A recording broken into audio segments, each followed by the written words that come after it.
Hello everybody, Tim Ryan and Johnny Morris here at Tampa Stadium, and the Chicago Bears bring in a 4-0 mark against the winless Buccaneers. And as you saw at the top of the show, Mike Dick remembers the last time the Bears went 4-0. That was '63. They went on to win the title, and he said that may be an omen. In fact, the Bears have won 5 in a row. That's the longest streak in the NFL right now, considering the last game of the year last year. Kevin Butler will kick off for the Bears. You'll notice they are in their dark uniforms. The Buccaneers choosing to wear white at home for the second home game. Leon Bright is the deep man in the end zone, and he will not bring it out. So Tampa Bay will start first down from their own 20-yard line as we look at number 29, Leon Bright. And the Buccaneers will bring out Steve DeBerg at quarterback. Number 17, James Wilder, the league's leading rusher, number 32, and their U-back, as he's called, a tight end, Jerry Bell, number 82. Carter and House, the wide receivers. George Arno, Steve Corson, Randy Grimes, Sean Farrell, and Ron Heller across the front with the tight end, Jimmy Giles. Giles, who has been murder against the Bears in years past.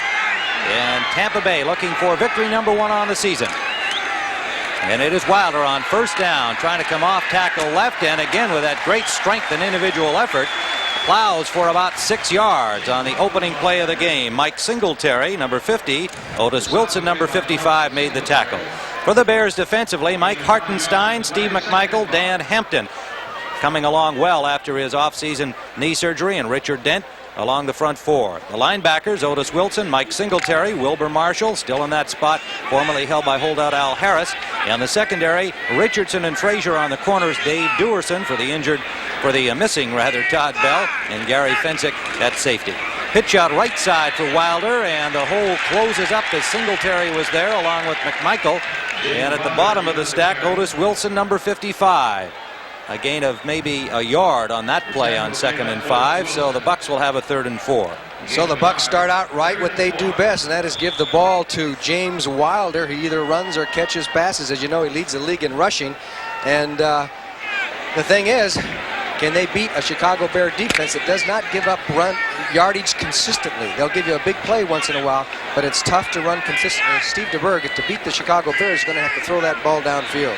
Wilder with 104 yards against the Lions last week in the losing effort. DeBerg has a man open, couldn't get the ball to him. A big rush by the linebacker Marshall.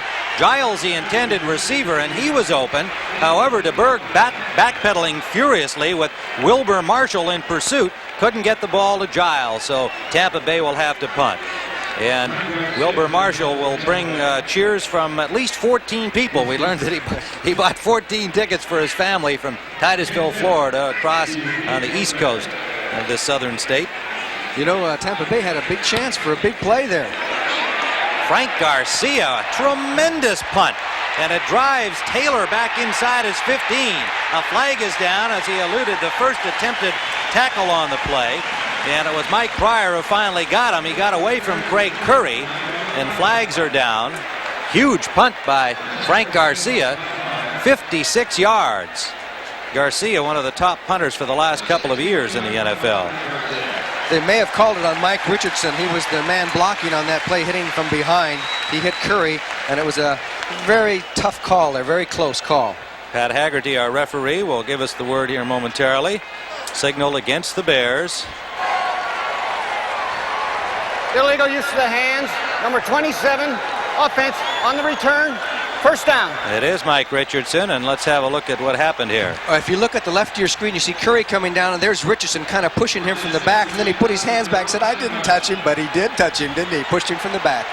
So the Bears will start inside their 10-yard line with Jim McMahon bringing out the offense. First offensive possession of Chicago. Early minutes, opening period in Tampa Bay. Peyton and Suey shift to the pro set. First down pass play. Straight drop for McMahon. He's going deep for Willie Gall and overthrows him.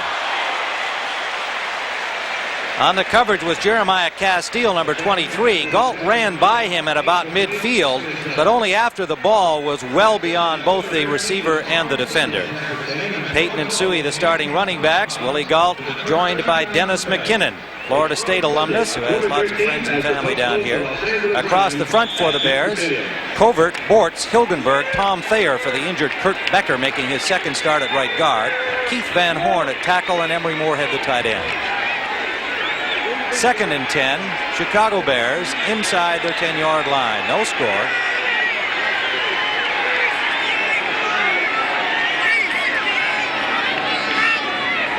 Long count by McMahon. They give us to Suey, and the Bucs respond well. Suey picked up about an extra 3 yards on individual effort because the Buccaneers defense led by Logan and Davis were on the case. Cannon is the left defensive end, number 78. The talented David Logan on the nose. Ron Holmes, the rookie number 1 pick on the right side for Tampa Bay. Chris Washington, Jeff Davis, Scott Brantley, and Hugh Green. Green missed a practice this week. We'll talk a little more about that. And Castile and Holt on the corners. David Greenwood, the strong safety refugee from the USFL, and Ivory Sully, acquired from the Rams. 3 wide receivers for the Bears on 3rd down and 5. And a delay, a penalty, or a timeout. Let's wait and see. Timeout is called by Chicago, evidently, as on 3rd and 5, Jim McMahon didn't like the look of the Tampa Bay defense. And I think Mike Ditka is wondering, why did you call a timeout? Well, McMahon didn't like the situation, and they obviously feel that the first series is an important one. As you saw, the Bears went for it on the 1st down. Willie Gault, they went for the bomb, trying to break Tampa Bay's back right off. Well, McMahon with a good effort got them 5, but it's 3rd down. We'll be back in a moment. Tim Ryan and Johnny Morris back at Tampa Stadium on 3rd and 5. McMahon's got the play. They have 4 wide receivers in, kind of a rare circumstance for the Bears. Brad Anderson joining it, and it's Willie Gault on the handoff, but the Bucs were waiting for that. Ron Holmes, the rookie, number 90 from Washington, with Gault at the running back position, an inside handoff, and it got nowhere. And it was Holmes who getting across before Tom Thayer's block. 57, and Holmes just came across the line of scrimmage as they handed off to Willie Gault. They wanted some speed around the end, I would say, but Holmes, he stopped it. Good play by Tampa Bay, and it's a key series for the Buccaneers. They get the ball back, they stop the Bears the first time, and I think that's good for their confidence, don't you? Yes, indeed, and Buford will be punting from his end zone against the wind. So Leon Bright waiting for it at the 42-yard line of Tampa Bay. The Bucs should wind up with good field position here for their second offensive series. He hits it from the 3-yard line, and it takes a Bears bounce and rolls all the way down to about the 20-yard line. Bright let it go, and that turned out to be a mistake in judgment because the ball rolled toward the Bucs goal line, and it turns into a 68-yard punt by Maury Buford. And so instead of having good field position, the Buccaneers will start at their own 20-yard line. Steve DeBerg brings back the Tampa Bay offense. Scoreless football game with 11:34 to play here in the first period. The Buccaneers have only 3 touchdowns. They've been able to control the ball fairly well. Been throwing a lot of short passes, and of course with Wilder running the ball. But when they get down near the end zone, they're not able to put the ball in, and this is what DeBerg's job ultimately is going to have to be. He has good percentages, but they're not scoring the points. First down, they come out in the wing formation right. Play action pass by DeBerg. He's got lots of time. Takes the short man, and that is Wilder out of the backfield for a first down. Singletary on the tackle. A first down Tampa Bay at their own 34-yard line, a 14-yard pickup. And Mike Singletary is complaining to the officials. Now you see Wilder's 32 delays out of the backfield real late, and it's Singletary on the coverage. Number 50 has to chase James Wilder, who catches another pass. He had 25 going into this game, second in the NFC behind his own teammate, Jerry Bell. It is first down at the 34-yard line of Tampa Bay. Pickup of about 2 as Wilder tries the left side again. Steve McMichael, number 76, crossed over to make the hit for the Bears. It'll be 2nd and 8.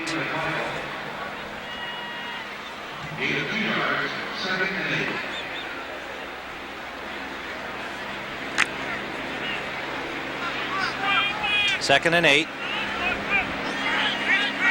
Tampa Bay. Slot formation right. Jerry Bell set up on the wing left, number 82. Carter and House are both set up on the right side, the wide receivers. DeBerg gets time and hits Carter. Carter gets away from one man and has another Tampa Bay first down. Dewerson made the tackle, but they are in Bears territory at the 43-yard line. A straight four-man rush by the Bears, and you're going to see Carter get the inside position on 21, Les Frazier. Good blocking by the offensive line. He dips to the inside, gets a step on Frazier, and then is finally knocked down as Gerald Carter makes the grab. And he's a happy young man today for a lot of reasons. His wife had a baby this week. Named him Gerard, a baby boy. Carter's 9th catch of the season. The wide receivers have not figured in the Tampa Bay offense very much over the first 4 games. Kevin House, their explosive receiver who scored a touchdown on a bomb in the opening game, has caught only 5 passes in 4 games, and Carter had 9 coming into this one. DeBerg off quickly to the tight end, Giles, and another first down. Good-looking play by Tampa Bay. Dewerson made the tackle, and they're inside the 30 of Chicago. You're right. That was a super play, a little trickery that haven't seen too much from the Tampa Bay Buccaneers as the fake off on the counter to Wilder. Otis Wilson is on DeBerg, but he can't get there in time as Giles just dipped out there in the flat, took it down the field, and finally brought down by Dewerson. Fumbled the ball out of bounds, but a good play by the Tampa Bay Buccaneers on the move. And as you recall, in the first game of the season, they moved the ball very well against Chicago in the first half. In fact, Mike Ditka kept showing the first half of that game to his players because he wanted to remind them how Tampa Bay had moved the ball on him. DeBerg is 3 out of 4 for 50 yards. In Bears territory, again gets time, going for it all in the corner, and it's overthrown. Intended for Kevin House, and the ball way overthrown by DeBerg as House had his man beaten in the corner. Richardson and Dewerson both tracking the speedy Kevin House. I think that's obviously a key to Tampa Bay's chances today, is throwing the ball to Kevin House. He's a deep threat that complements James Wilder, and they haven't really made use of House. When you only have 6 passes, as Lehman Bennett told us yesterday, he said, we've got to strike the Bears in more ways than just with James Wilder. And sometimes it's difficult when you run a one-back offense. Yes, it is. And Kevin House feeling, really they should be throwing deep and more often. Here's Wilder trying the left side. Good pursuit. Good work by Marshall and Singletary to stop James Wilder as Marshall fought off a block to make the initial contact. He certainly did. It was Sean Farrell, a big lineman out in front of him, 62, and Wilbur Marshall just fought the block off, number 58, and made the play. Coming on very strong is Mr. Marshall. Loss of a yard. It'll be 3rd and 11. Chatting with Kevin House, he indicated that he thought that maybe Steve DeBerg was looking over his shoulder a little bit at the presence of Steve Young, and that was throwing safer passes and was hoping that maybe they'd be throwing the ball downfield to him. Well, they've tried it a couple of times, and up the middle, intended for Jerry Bell, might have been tipped away by Otis Wilson. Wilson looked like he got a hand on it as the receiver, Jerry Bell, number 82, was behind him, and had the pass cleared Wilson, that would have been a touchdown. It certainly would have. It was within an inch of being a touchdown because Otis Wilson had the coverage on him all the way, and Bell had gone in motion and then back, and Otis Wilson was reacting back and forth. Wilson is 55, and then he just puts his hand up there, but he had an open path the rest of the way had he made the grab. Jerry Bell with 25 catches in the first 4 games. As you commented, he and Wilder 1-2 in the NFL in pass receiving. Risher is holding for the field goal try by Donald Igwebuike, the Nigerian from Clemson. And it is wide to the right. Wide to the right. Now this has been the pattern of the Tampa Bay Bucks in the first 4 games. They make good things happen until they get to scoring territory, and then they come up empty. We'll be right back. First down, Chicago from their own 29-yard line following the missed 46-yard field goal attempt by Donald Igwebuike. This is Payton, his first carry, and he is met at the corner by David Greenwood, number 30, the new strong safety from Wisconsin and the USFL, and had nowhere to go. What a play by Greenwood, because he had a big lineman, 57, Tom Thayer, on him. He beat off the block and made the tackle. Greenwood is also on the special teams. He says he didn't like the special teams so much, didn't he? He didn't like that too well. But he says he loves to play defense in the regular part of the game. Well, that first game that he was referring to, too, against the Chicago Bears in Chicago was a real hot afternoon, and he made his debut with the Bucks having played his USFL season, wound up with 100-degree temperatures, special teams, and a full day of duty at strong safety. Off to Payton on the screen pass. Payton is met after a pickup of about 9 by Jeff Davis and Jeremiah Castile. Davis 58, Castile 23. That'll leave a third down and a long 2. Well, Walter has not carried from scrimmage yet, I don't believe. He gained only 7 yards last week. Has he carried from scrimmage yet today? Just the first down play here. Oh, the first down play, right. He's had 1 carry. And, of course, that is counter to what the Chicago Bears have done over the years. They have become a much more of a multiple offense. They have scored 136 points. They lead the NFL in scoring. And how long has it been since the Chicago Bears have led the NFL in scoring? And it's been with the passing game mainly. 3rd and 2. Play action fake to Suey. McMahon eludes Cannon, gets the pass off, incomplete. Looked like he just wanted to unload. Good coverage downfield. The tight end, Moorhead, the intended receiver, covered by the linebacker number 51, Chris Washington. So the Buccaneers again stop the Bears on 2 consecutive series. And I guess the question can be asked, are the Buccaneers like those Pirates who sneak up on you at night and try and steal one? They're 0-4. The Bears 4-0. The speculation they might look ahead to next week's game against San Francisco. So the Buccaneers so far at their most piratical. Buford will punt, standing at his 22-yard line. Leon Bright is the deep man at the Buccaneers 10-yard line. Buford had a 68-yarder on his first try, getting a bounce of about 30 yards. And he hits this one real well. Right from the 11-yard line.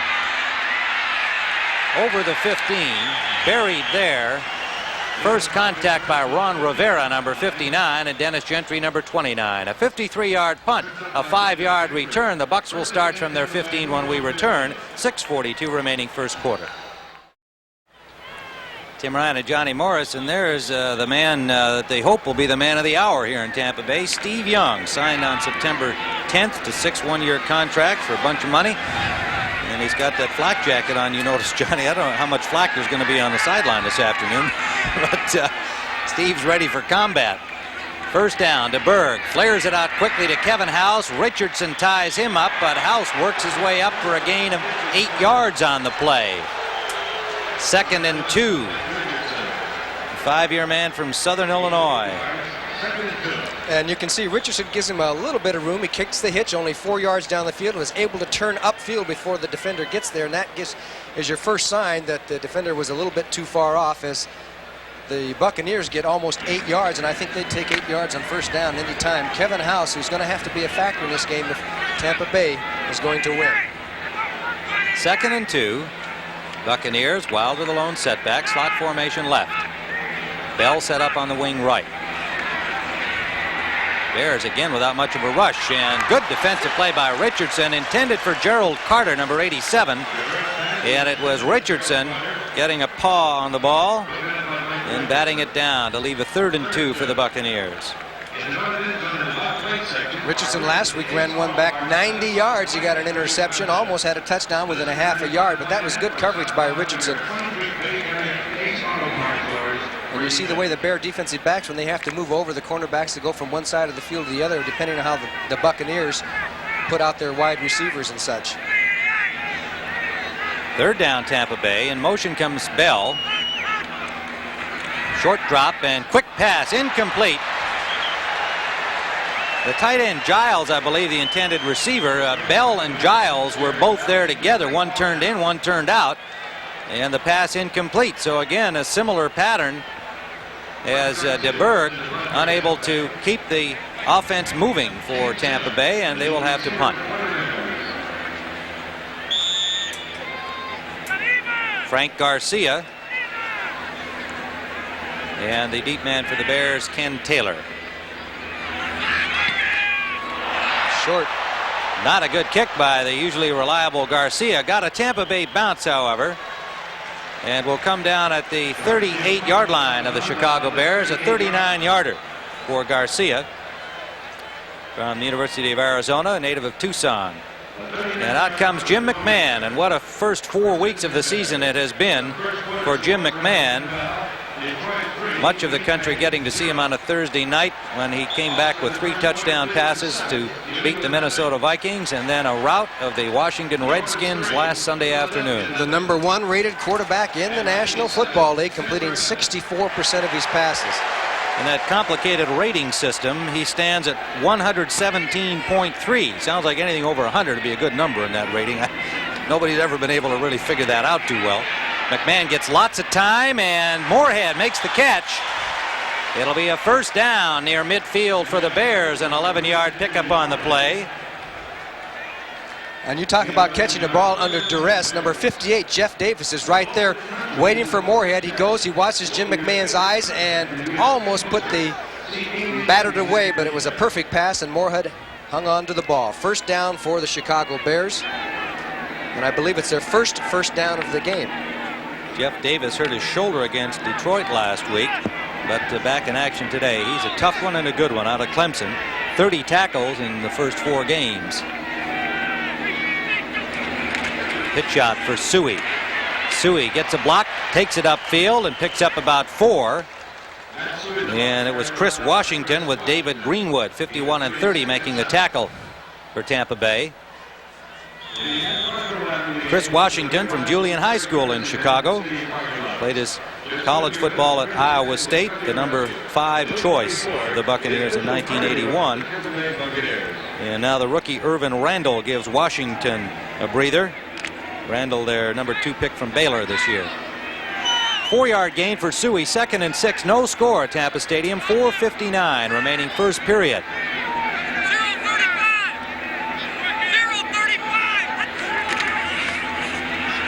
Suey, good hole off the right side, will be short of the first down by about a yard as Hugh Green, number 53, made the stop. We talked earlier about Hugh Green, bit of a controversy this week. He missed practice on Wednesday, attended the meeting in the morning, and then just skipped practice and showed up the next day and chatted with Lehman Bennett. And when we talked to him here on Friday, he said, well, it's between me and the club. I won't comment on why I skipped practice, but the speculation centered around an article last week that appeared on United Press indicating that Green was unhappy with the style of defense under the defensive coordinator Doug Shively that didn't allow him to freelance and be more of an individual. But he would not say that that was the reason why he skipped practice.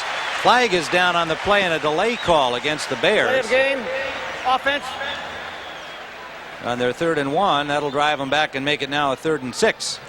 That does change the situation, doesn't it? As the Bears seem to be having some problems getting untracked here. McMahon's called 1 timeout, had 1 delay of game, which he hasn't had this year so far. Carl Morgan comes in defensively for the Buccaneers, number 67. He had a big game against the Lions last week. And Craig Curry, number 31, comes into the secondary. And Mike Pryor, number 24, as it's turned into a passing down. The Bears have again the 4 wide receivers. Galt goes in motion from the running back spot. McMahon incomplete, and a little miscommunication there. McMahon took a pretty good hit from Logan after he released the ball. Marjoram and McKinnon were out on the right side, but nowhere near where the pass landed. Well, Jeremiah Castile covered McKinnon very well on that play, and there was a miscommunication, and McMahon had to get rid of the ball because of the pressure, and so far the Bucs are really shut Chicago down. Buford in to punt again. Leon Bright waiting for it at the 10-yard line. Leon Bright, the veteran return man, last week had a rare fumble on a punt return that cost the Bucs dearly against Detroit. It's only the 2nd time that he's ever lost a fumble on a punt return in his entire career. He's only fair caught the ball once. That one he won't even have to look at. It's through the end zone. And the Tampa Bay Buccaneers will have the ball again starting from their own 20-yard line. 3:56 remaining first quarter. We've got a scoreless football game in Tampa Bay. This is the 10th year for the Tampa Bay Bucs in the National Football League, and just their 2nd home game this season. They got walloped by Minnesota 31-16 in the first home game, and have lost 3 on the road. Looking for victory number 1, and the fans here in good force today, more than 50,000 in attendance at Tampa Stadium today. Wilder trying the right side, gets a couple, and Mike Hartenstein, number 73, made the tackle for the Chicago Bears. Tackle by Mike Hartenstein. The Bucks, when we were in their dressing room the other day, had some support from a local elementary school. I had a big kind of a poster up on the wall. It was real cute. Said that those kids at Neil Armstrong Elementary School in Port Charlotte, Florida, wanted bear meat for Sunday dinner. And then there were a lot of individual messages from members of the 6th grade class at that school. So they've got their fans and their support. Flag down as Wilder slips trying to cut back, and he'll get very little of anything on the play. Let's see who the flag is against. Mike Singletary indicates that it should be against Tampa Bay. We'll see whether referee Pat Haggerty agrees, and he does. An offside call signaled against the Bucks on the 2nd and long 8. You're really right about it being a beautiful day. It must be 75, 80 degrees. It's cool. It was 90 degrees yesterday. About 50,000 fans out here. Perfect day for football. Everybody's a little lethargic. The crowd hasn't had too much to cheer about yet. Offense declined. 3rd down. Steve Corson, the left guard, number 72, is offside, and the Bears decline it to leave a 3rd and a long 8 with the ball at the 21-yard line. Yes, I think both, of course, the Bears are happy to have this cooler weather. The Buccaneers, who practice in this heat all of the time, probably preferred hot, humid days like it's been all week here. Slot formation right on 3rd down. 3 wide receivers in. Theo Bell joining Carter and House. The pass for House. He's got the 1st down. And hit immediately by Leslie Frazier. But the Bucks go deep on 3rd and long and have a 1st down at their own 45-yard line. 25-yard gain. And a super play by DeBerg. Otis Wilson, 55, is really bearing down on him. He gets the ball off. House with the little quick post inside had put a good fake on Leslie Frazier. Gets the 1st down. And the Bucks get out of their own territory, or at least deep in their own territory, up to the 46-yard line. Kevin House, who is the Buccaneers' all-time leading receiver. Good speed, about 4.5.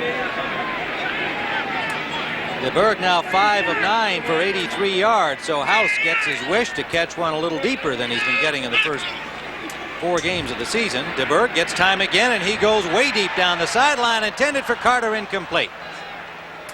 It is 2nd and 10. Tampa Bay here. This is Wilder. Wilder trying to go off tackle right. Took it wide and wound up with about a 5-yard pickup inside Bears territory at the 49-yard line. Fensick and Richardson, 45 and 27, made the tackle there. The Bears were in their 46 defense that time and had it pretty much jammed up, but it was just a great little dip inside and then outside by Wilder to get the 5 yards. Now last week, Tampa Bay gained only 2.9 yards on 1st down when Wilder was carrying. And I think so far the stats are a little bit better today, but if you get 5 or 6 yards a pop, your offense is in much better shape. So now they have a 3rd and 5. Bell goes wide to the right, rolling that way as DeBerg. DeBerg throws it short up the middle to Giles. Giles has a 1st down inside the 40-yard line of Chicago. Otis Wilson made the tackle. Jimmy Giles, the 30-year-old veteran from Alcorn State, he's always been a bear herder. And as you see, DeBerg is going out of the pocket, getting himself a little time, and you're going to see there's Giles, but look at Carter right behind him. He was even more open than Giles would. He had 2 to choose from, took the short man, but still got the 1st down as DeBerg on a little bit of a rollout. Let's see if they try and do that. He's not considered a very fast quarterback, but maybe they're going to try and have a moving pocket to upset the Bears a little bit. Rookie Calvin McGee comes in for Jerry Bell. 1st down at the Bear 39. This is Wilder, got a good block, and Wilder picks up 8, maybe 9 yards out the left side. Leslie Frazier forced him out, but a flag is down on the play. Flag down at the 35. Wilder got outside of Richard Dent that time, but it looks like it's going to be against Tampa Bay. Somebody may have done something a little bit illegal in that offensive line. We'll find out in a hurry here. No score in the ball game. Time winding down 1st quarter. We have holding, number 73, offense. Ron Heller, the right tackle, 2nd-year man from Penn State, and he's a little upset at the call. Well, he shouldn't be holding. He was on the other side of the play. That's right. Yeah. It was quite a ways from where Wilder was headed. Which you call an unnecessary penalty.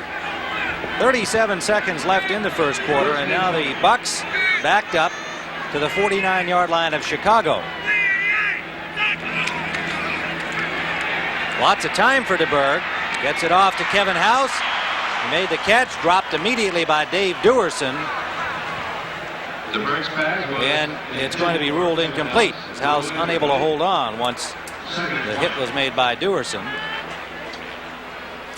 You mentioned Steve DeBerg. You talk about a quarterback that gets on the hot spot. He was in San Francisco when Montana came along. He was in Denver when Elway came along, was traded to Tampa Bay, and now comes along Steve Young.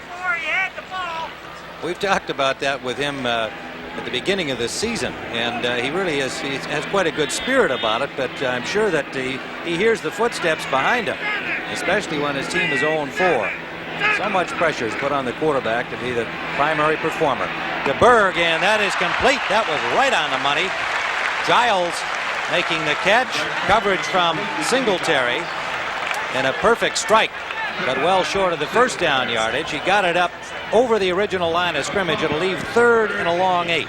Okay, watch number 50. You get a key to the defense here. 50 is Singletary. He's running with Giles, who goes down and to the outside, and that's tough coverage for a middle linebacker, and Giles makes the grab as the quarter ends. That's the end of the first quarter. So at the end of the first quarter at Tampa Stadium, we've got a scoreless football game. The Buccaneers have possession in Bears territory at the 38. Tim Ryan and Johnny Morris back at Tampa Stadium. A third down and a long 8 yards for the Buccaneers. Steve DeBerg brings them out. They're in Bears territory at the 38-yard line, no score. And early motion by Giles. Flags everywhere. DeBerg's pass is batted down. And it was Tyrone Keys, number 98, in at left end for Hartenstein. Now the question is, who moved first? Flags everywhere. If it's against the Buccaneers, this is just typical of their play over the first 4 games. They get something going, Johnny, and then something bad happens. They wind up going backwards. It looked like one of the receivers broke a little bit too soon, but then the Bears were offsides too. So Gary Fensick can't understand that when he was saying that one of the receivers went downfield. It was the receiver on this side of the ball. Giles did, but whether or not a Bear had preceded Giles or not is open to question. The officials indicate maybe that's the case. Now there's a discussion here. Pat Haggerty, number 40, is the referee. Walt Peters, number 44, is the line judge. So that would be his call. LJ, line judge.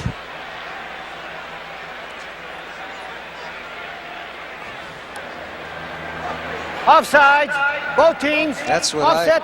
Replay the down. That's probably the correct call. Well, we'll see what we can show you on videotape. There's Giles and there's Keys. Now it looked like Giles came first and Keys went over, but Keys was over before the ball was snapped. So we've got a third down and a long 8 all over again, as Mike Ditka says, well, it could have been worse. Right? And Lehman Bennett says things couldn't be worse. Well, you know, this is such a typical situation for the Bucs in the early going. Lehman Bennett has never been 0-4 in his pro career as a head coach, and he's trying to adjust to this notion and try and get a win up on the scoreboard. DeBerg gets time down the middle for Giles, well covered. No opportunity to catch that ball with both Fensick and the linebacker Wilbur Marshall taking a long route back there. Make it Singletary, pardon me, Singletary. Well, let's watch the punt. Then we'll tell you what happened last night to the Chicago Bears, as Garcia's punt will go through the end zone and out. We happened, our CBS crew, to be staying at the same hotel as the Chicago Bears here in Tampa, and 2 college soccer teams playing in a tournament here were celebrating either victory or defeat or both. All night they were celebrating. In the early hours. And I know that from 2 to 4, I didn't get any sleep, and apparently a lot of the Bears didn't either, and several of them got up and hollered out at the boys on the beach and complained. But I guess Bear players, being not so far out of college themselves, were understanding enough to not go out and make it any tougher on those youngsters. But no doubt they were disturbed. And I think part of it has to be, no matter what any coach says or can do, the Bears have had 4 good games in a row, and they've got to be looking towards San Francisco a little bit. It has to be a factor. Calvin Thomas in at fullback for Chicago, number 33. The They give us to Payton, and Payton, nowhere to go, gets about 2, maybe 3 on his own.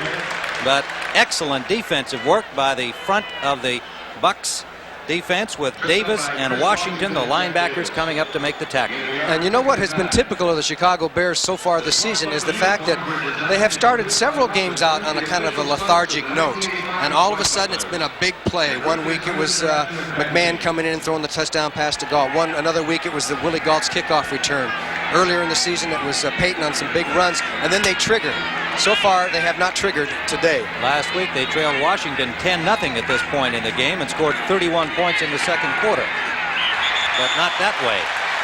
McMahon intended for Payton, just badly off the mark, and good coverage again by the Bucs on the right side. Payton really had nowhere to go had he caught the ball. As they were reading it well, Brantley was out there right in front of him. So it is third down and a long 8 for Chicago at their own 22-yard line. You know, and asking the Buccaneers about the heat, yes, they would have preferred to have a nice hot day like they've practiced in, and it's been a break for the Bears to have this kind of cool afternoon weather here, cool by Tampa standards in the 70s. But so far, they just have looked very sluggish. Reitman has come in at tight end, number 80 for Chicago. In motion goes Marjoram, number 82. Third down play. Pass complete and dropped. Will it be an incompletion or a fumble? Marjoram was the receiver. And we're waiting for a signal. Washington got the ball for Tampa Bay. And it's going to be Tampa Bay ball. There's Washington. He made the hit on Marjoram and grabbed the ball. And Marjoram out of motion there is wide open. Would have had the first down, but here comes Washington with the hit. He got crunched from both sides. Boy, did they. Hugh Green was in on it too, and they bolted that ball loose, and Tampa Bay has recovered. That's typical of Tampa Bay Buccaneer defensive football. Give you the short pass and come up and bang you, and that's what they did to Marjoram. Chris Washington from Julian High School in Chicago, and I'm sure he enjoyed that a little extra specially. I bet his family did back in Chicago too. First down from the Bears 30. Let's see what the Berg can do. The pass is complete to Wilder, and he is down, got up and ran, but he was hit by Singletary, and they will spot it back at that point after a gain of 3 yards. It'll be 2nd and 7 at the 26-yard line of the Chicago Bears. Ironically, it shows you how little things mean a lot. That time, if the pass had been better, Wilder would have caught it in stride, would have had a big game. But the pass was low, and he had to dive for it, and still got some yardage out of it. But a little bit better pass, and they would have had a big play. So it'll be 2nd and 7.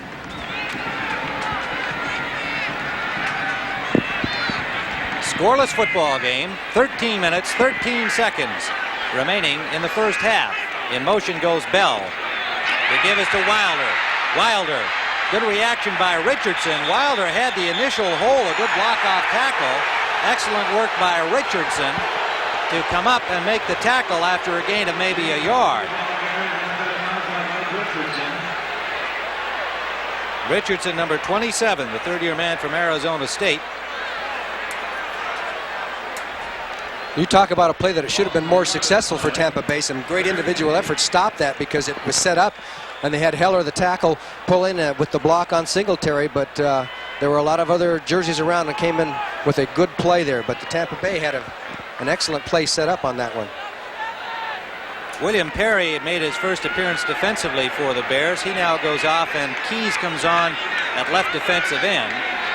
Michaels had played outside for a play or two with Perry at tackle. Third down, let's see what blitz they can do in this circumstance. The blitz is on. He sails it up for Giles and makes the catch. And a first down at the 4-yard line. Fensick made the tackle for Chicago. DeBerg delivers the goods.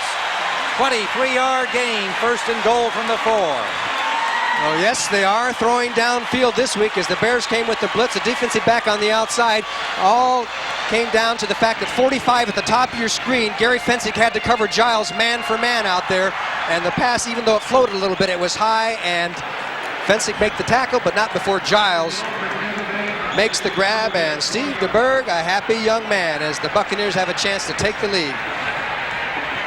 Well, you got to pull for this 9-year veteran from San Jose State. We've commented that in 3 different circumstances he's had the young quarterback behind with a lot of hullabaloo, and now it's Steve Young.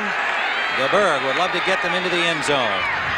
Play action to the corner, incomplete, intended for Carter. Good coverage by Richardson, and DeBerg threw that one away. It'll be 2nd and goal. Well, you know, the past couple of games, Tampa Bay's been down at the 3, the 5-yard line. They haven't been able to punch it over by handing it to Wilder. So it looked like there was a little different strategy. Throw the ball on 1st down, and that's what they did. They've only scored 3 touchdowns in their last 14 quarters of play. Offense has just been stalled and stalled and stalled. DeBerg is 9 of 18 in this game, 131 yards. And we've played just a little more than a quarter. 2nd and goal. Wilder the lone setback. Long count. Short drop. Intended, I believe, for Carter again. Flag down. DeBerg took quite a shot from Wilbur Marshall coming from the right side, or Keys make it. It might have been, no, Keys, I'm sorry, was the one who tipped the ball.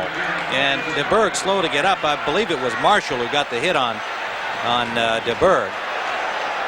The way I saw it originally. We cannot have pass interference. Well, there's Pat Haggerty saying the ball was tipped, and that was Tyrone Keys who got the hand on it. It looks like he might have gotten hit in the head from the way they're reacting. It was just a quick pass. You'll see 98 Keys bat the ball away. He didn't get hit. He got hit low, unless his head bounced off the turf or something. Yeah, he took that right in the midsection as Marshall came free, and so DeBerg being attended to. 11:45 remaining in the first half, and we are still scoreless with a 3rd and goal at the 4-yard line. 3rd and goal from the 4. DeBerg on the sidelines. Apparently had the wind knocked out of him. Alan Risher is the quarterback, number 7 from LSU and the USFL in his first year with the Bucks. And the give is to Wilder. Wilder dipsy doodles and gets to about the 2-yard line. Dewerson came up and forced the play, and Wilder took it inside on good effort, picked up about 2 yards. It'll be 4th and goal from the 2-yard line. And on comes the field goal unit to the boos of the crowd. And it was Dave Dewerson who got across. Otis Wilson turned it in, and Dewerson, 22, comes up there and makes the first hit, and then a bunch of Bears. But Tampa Bay did not push it in. They'll have to settle for the field goal. Risher will hold, the ball being spotted at the 9-yard line. A 19-yard try from the hash mark by Donald Igwebuike from Clemson. Igwebuike is 6 of 9 on the season and now moves it to 7 of 10. So the Buccaneers break on top with 10:56 remaining in the first half. Tampa Bay 3, Chicago Bears nothing. The kickoff is taken by Willie Galt, 3 yards deep, and he brings it upfield. Galt, only one man to beat, and got to the 31-yard line before Craig Curry, number 31, put the stop on him. Only the kickoff man, Igwebuike, was waiting back up at midfield. Well, they're not afraid to kick to Willie Galt, and they should be after last week and the tremendous speed that he has. He got some good blocking by the horseman up front, breaks a tackle here, and it's Curry was the only man that was going to stop him unless the kicker stopped him, and the odds were against that. 36-yard return has the Bears first down at their own 31-yard line. And last week, of course, Galt went 99 against Washington, the 3rd longest kickoff return in Chicago Bear history. And that really turned that game around. I formation. Payton picked up about 4 yards on first down for the Bears, close to the 35-yard line. Steve DeBerg medical report is, as we suspected, just had the wind knocked out of him. A tremendous jarring hit by Wilbur Marshall right in the midsection. So we expect him to return, as you see Steve Young and Alan Risher, the quarterback club, all being sympathetic with him there. Come down to a 2nd and 10 situation for the Bears. George Wansley scored the Indianapolis touchdown against Buffalo. 2nd and 10. McMahon up the middle. It's complete. Thomas, Calvin Thomas, number 33. And a gain of maybe 6 yards on the play. Let's see where the spot is. It'll turn into a 7-yard pickup. Tampa Bay has been blitzing a lot in previous games, but they haven't blitzed all that much today. And I was talking to Jim McMahon yesterday. He says, I hope they blitz, because he loves to check off, call audibles, take advantage of blitzes. Now, so far, Tampa Bay's strategy has not been to blitz too much. They're going with the 3-4 or sometimes the 4-man front in the passing situation. So we'll see how that develops. 3rd and a long 2. They've got Andy Frederick in as an extra blocker. And There's now another McMahon timeout. doesn't like the look of that Bucs defense and calls timeout. The second one in this half. And Mike Ditka not thrilled with that at all. They're down to 1 here in a 3-0 game with 8:51 to go in the first half. You don't want to surrender timeouts.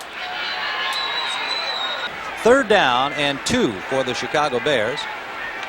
And this is the big play for the Bears. Big play.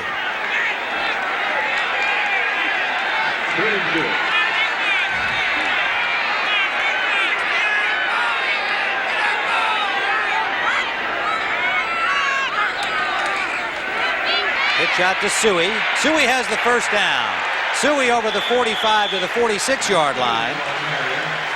Good block by Walter Payton. Castile, the cornerback, making the stop, and Logan got a piece of the action, and there's an injured Buccaneer down. As you see, it's Payton blocking for Suey on this one. Andy Frederick comes out and makes a good block, too. There was the Payton block on Castile, I believe it was, and Suey turned up the field and gets the first down for Chicago. Walter Payton, as you said, we have a man down on the field.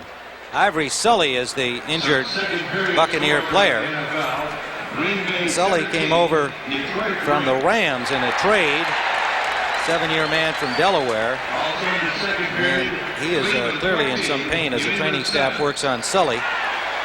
And he's played pretty well for Tampa Bay. He's made some key tackles. He'll really jolt you. He's a hitter. He had 20 tackles coming into this game.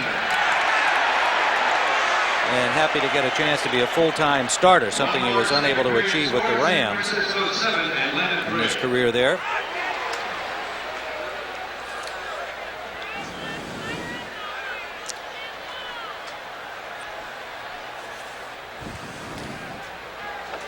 .8:37 to go first half. Bucs lead it 3-0. Well, we're happy to see Ivory Sully on his feet being assisted off the field, but apparently all right. And kind of a strange football game so far, and certainly a listless Bears team at 4-0.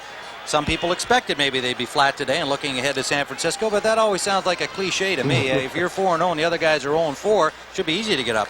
Yes, they look like they're a little bit flat, but you got to give some credit to Tampa Bay. The team has played very well on defense, and I think this drive here is going to be very important, Tim, because the Bears, this is the first time the Bears have showed some semblance of moving down the field. They really haven't opened up their offense. No, they really haven't. That's been a big difference. McMahon hasn't looked super sharp. A couple of passes a little off the mark. But again, as you say, credit to the Buccaneers defensively. But the Buccaneers offense has been similar to what it's been through the first 4 games. They've made some good plays, moved down the field, and so far have only been able to come up with the 1 field goal. And they were first and goal from the 4-yard line, had to settle for 3 points. And let's see what Chicago does here. They are at their own 47-yard line. Play action. Good heat on McMahon, and he just got it away, and they're going to call him for deliberately grounding that football. The charge was led by the blitzing linebacker Washington, and number 78 John Cannon, who Lehman Bennett told us has been one of the most effective of the Bucs defenders through the first 4 games. Number 78 from William and Mary. Intentional grounding. You also lose the down on that. So the Bears will have a second down situation as McMahon was under pressure. Cannon from the outside, from the inside. Washington from the outside, Cannon from the inside, and McMahon obviously dumped it off to avoid the sack. So it's a good call. And now the Bears are in a long passing situation. It'll be second down and 22 yards to go from their own 35-yard line, and you can see that the Bears have not had good field position and have done literally nothing with what they've had. Good protection this time. Down the middle, and it's intercepted by Greenwood, tackled by McKinnon, and again, either miscommunication or simply a bad chuck by McMahon. McKinnon was in the vicinity, but that's being kind. That ball was 10 yards past him. That was simply a case of McMahon overthrew McKinnon. You'll see 85 coming into the picture. He just overthrows him, and Greenwood, who is down on the deeper coverage, comes in with the interception. And there's one thing that was obvious on that play and a few other passing situations. The Bear wideouts are getting doubled a little bit. Greenwood, the strong safety, acquired in a deal from New Orleans, who held his rights. He had been in the USFL. They installed him immediately as a starter first week of the season. And Greenwood loved to see that one coming because there was nobody to impede him from making the intercept. So DeBerg back in action after being clobbered by Marshall on first down. It's complete to the tight end Giles, and Singletary, the man beaten on the play, catches up to make the tackle. But the Buccaneers have a first down at Chicago's 41-yard line. And DeBerg had his choice of two here. Pretty good pass. Giles is 88. He's going to the left. Your screen. See Carter, 87, right behind him. He also had a step on his man. And Giles is finally knocked down by Mike Singletary as the Buccaneers are taking some advantages of the Bear defense, getting a lot of situations where tight ends and receivers are getting coverage by linebackers in Buddy Ryan's deceiving type of defense. Let's put it that way. 2 turnovers by the Bears in this first half. They trailed 3-0. They give us to Wilder. Wilder stacked up behind the line of scrimmage.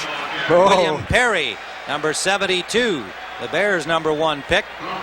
And make the ball carrier Ron Springs in for his first appearance in the game, acquired from Dallas on waivers. Well, Ron Springs just had about 325 pounds land right on top of him. Full force, number 72. Number 20, Ron Springs. Lehman Bennett said he would try to get him into the game 5 or 6 plays a half to give Wilder a little relief. Wilder has been a busy man. He's accustomed to being that. They'd like to keep him healthy.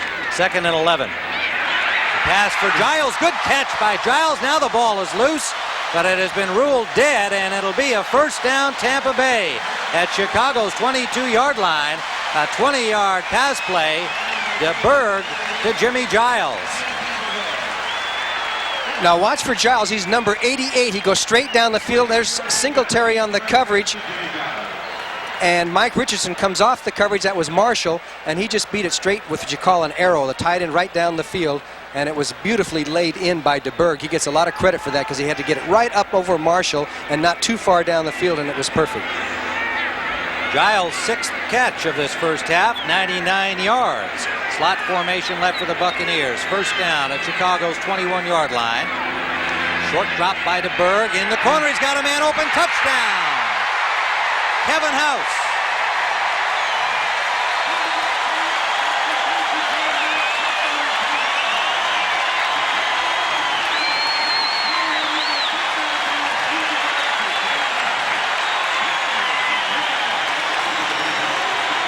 We've seen this young man burn the Bears before, and DeBerg got it downfield to him this time, Johnny. It was Mike Richardson on the coverage. And watch what happens here. I think he believes that he's going to go to the out pattern there as he watched the quarterback and got fooled, and it was into the end zone. Touchdown for Kevin House. And he said he was going to be a factor in this game yesterday. He told us he was, and he was right. Here's a miscue.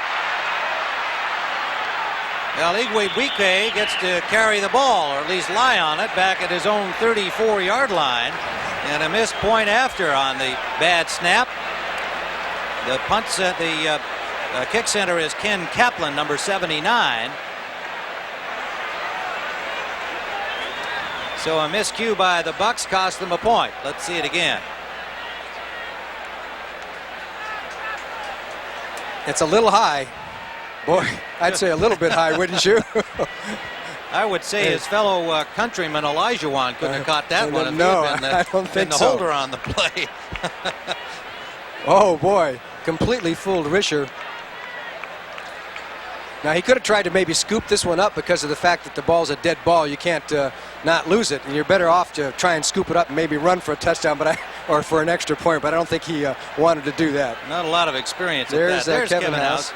Number 89 had a touchdown pass on a bomb in game 1 of the season in the losing cause at Chicago, and this time widens the lead to 9-0 for Tampa Bay. So the Buccaneers trying to give their home crowd a victory here, their first of the season. They've lost once at home, 3 times on the road. And with 6:22 to go first half, they now lead 9-0. Willie Galt and Dennis Gentry are the return men for the Bears. It'll be Galt in the end zone.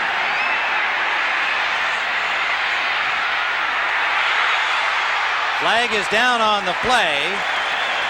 And a good recovery by Irvin Randall, the linebacker, to make sure that Galt did not get to the sidelines. The penalty may well be against Chicago. 28-yard return by Willie Galt. Make a big difference on field position, too. You take it from that point, the Bears will be coming out from under the shadow of their goal line. Number 23.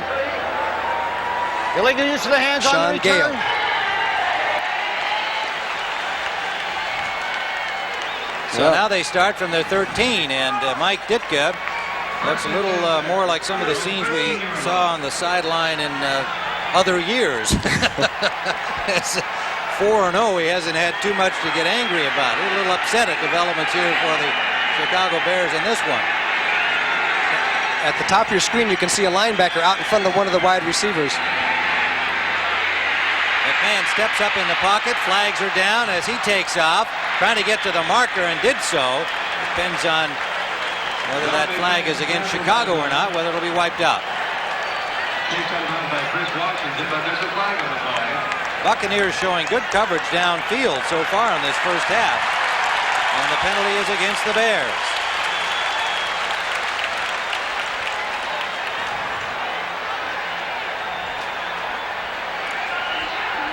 Referee Pat Haggerty will give us the call. Haven't seen a signal as yet. This is about the time that Ditka wants to get in that game himself. As you know, he's calling the plays this year. Holding, number 74, offense, still first down. Jimbo Covert, who missed last week with a kind of a sore back and neck. He's back in there, really one of the top NFL linemen there is in the game right now, out of Pittsburgh. So it's going to be 1st and 15 from the 6-yard line. And Tampa Bay has just dominated this first half in every category. Both wide receivers are doubled now, so they're going to have to go somewhere else, probably. From the end zone, McMahon steps over the goal line, tries to run out, and is sacked. Dropped at the 10-yard line. And it was Ron Holmes, the rookie number 1 from Washington, and Hugh Green, the linebacker number 53. Let's take another look at it as the Buccaneers drop into a big zone defense, and you can see the pass rush, and Hugh Green is coming. McMahon feels the pocket giving in, tries to throw downfield, takes off, and the Buccaneers now sense they have a shot in this football game because of the fact that when you jump up 9-0, you move the ball like they have. It's now anybody's football game. They've had solid defense, especially in their pass coverage, which has been a weakness for them in the first 4 games. McMahon just got that away, and that's well off the mark. Intended for Willie Galt. Again, pressure on McMahon. It came from behind from Hugh Green, the linebacker, number 53. Maybe Green should skip a practice every week. He's been involved in a lot of pass pressure so far. Yeah, McMahon really took a shot on that one. You could hear him yelling at his offensive lineman. He's saying, what's going on here? You know, Lehman Bennett told us before this game that if the Bears played their best game and Tampa Bay played their best game, Tampa Bay would lose the game because the Bears have a better football team. But he says, this is an emotional game. Our players are capable of upsetting this team. And he says, I think the situation is right. That's what he said. 3rd down and 13. Marjoram is in. He's out now. Well,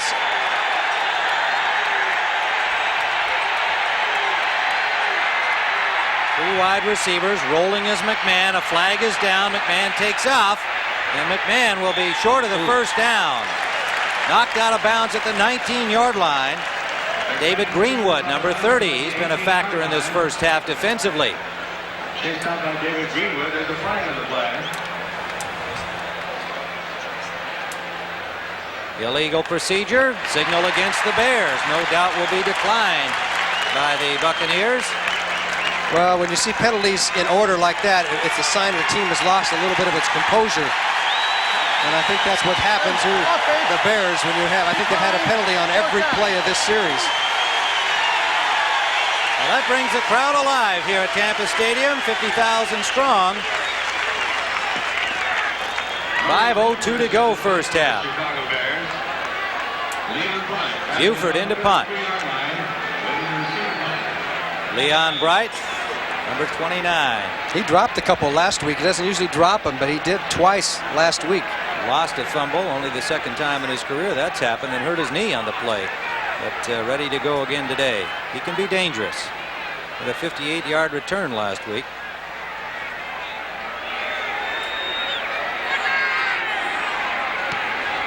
Buford, good punt. Bright at his 34. Gets a block. Inside the 40, Leon Bright. Buford, the punter, made the tackle. And the Buccaneers in good position again. A 47-yard punt, but a 27-yard return. Well, here's a man with a lot of guts. He always disdains the fair catch and decides he's going to take off, and he gets inside. The Bear contained man there was Sean Gale, and he was knocked out, and there was no support from this side as Bright goes up the field, gets a couple of key blocks, and it's Maury Buford, number 8, the punter, who had to make the tackle, or Bright would have been gone for a touchdown. But nevertheless, the Tampa Bay Buccaneers are down to the Bears' 37-yard line, already leading 9-0.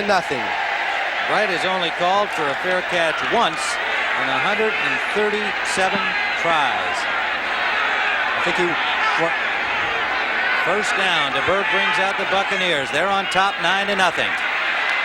Down the middle, it is incomplete. Intended for Carter.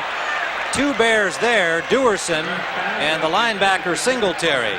2nd and 10, Buccaneers. Wilder trying to get wide. Good defensive play by the Bears. Dent, number 95, had a hand on him and forced him into traffic where Singletary brought him down, and there'll be little if any gain. In fact, it looks like about a half-yard loss. 3 wide receivers for the Buccaneers on 3rd and 11. Quick pass up the middle to Giles. Giles has a first down at the 25-yard line. Otis Wilson had the coverage. DeBerg and Giles are killing the Bears in this first half. The Bears try a little crisscross on their pass rush. 76, McMichael got free, but the pass was so quick as Giles just broke away from Otis Wilson and found the hole. And Jimmy Giles, who will go game in and game out sometimes without catching passes or being a factor, then all of a sudden he becomes a big factor, especially against the Bears. He's had some big games against the Bears. All right, now, would Todd Bell be a factor in this game with this offense of the Buccaneers? And your comment, and then we'll come back to the Todd Bell situation. Obviously, Todd Bell would be able to help the Chicago Bears. He's such a versatile football player. Look at this. Straight ahead. Wilder picks up about 6 yards on the play inside the 20. And a good block by Ron Heller, 73. He pulled from his tackle spot and led right through the hole, which was a gaping hole, and Wilder followed him through. And this is the kind of sign that you get. There was some movement there. As soon as there was contact, immediately the Bears were back about a yard. So right now, the Buccaneer offensive line is really kind of out-muscling the Bears. Wilder has 20 yards on 11 carries. Cliff Thrift has come into the ball game defensively for Chicago. Frazier, the cornerback, has come out. So 4 linebackers for the Bears. Wilder is stacked up right at the line of scrimmage, and there'll be little gain on that one. Tripped over his blocker, Ron Heller, as the Bears just piled up everything along the line of scrimmage. It'll be 3rd and 4. Point about Bell being as the trade deadline is next week. Bears fans know the situation. Publicly this week, he and his agent, Howard Slusher, indicated that they'd like to be traded. They want an opportunity to go and earn the money they think they're worth elsewhere. The Bears, Jerry Venisi, the GM, says they've made their offer they think is a fair one. They're not about to bend on that. And there is no trade in sight. So the likely circumstance is that Todd Bell may wind up sitting out the season. A valued member of the #1 defense last year. 2 minutes to play. First half, Bucks 9, Bears nothing. 2 minutes remaining first half, and unhappy-looking Mike Ditka. His team has done literally nothing in the first half, and it shows on the scoreboard. Lehman Bennett trying to get a victory for his team that he feels, really believes, and I think correctly so, that his team deserves better than what they've had in an 0-4 start, and if they can get a win over one of the top teams like the Bears, could turn their season around. Third down, DeBerg deep for the corner and incomplete. Giles stepped out of bounds upfield, and Wilbur Marshall had the coverage on him.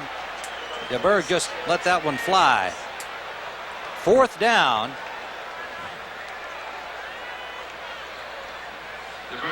So again, the Buccaneers with a good opportunity territorially failed to come up with a touchdown. They have one in this half, and they're in front, but this still fits the pattern of the first 4 games. Igwebuike's field goal attempt is good.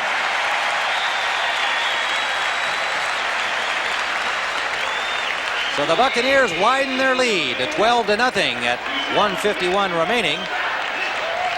Second field goal of the afternoon for the Nigerian from Clemson, Donald Igwebuike.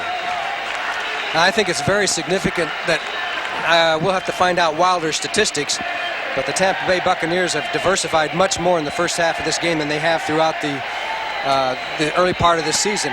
And they're getting more yards out of it. They're hitting House, they're hitting Giles, they're hitting these receivers who are proven talents over the past few years, which they hadn't been doing early in this season. And I think Lehman Bennett probably felt, hey, what have we got to lose? We're 0-4.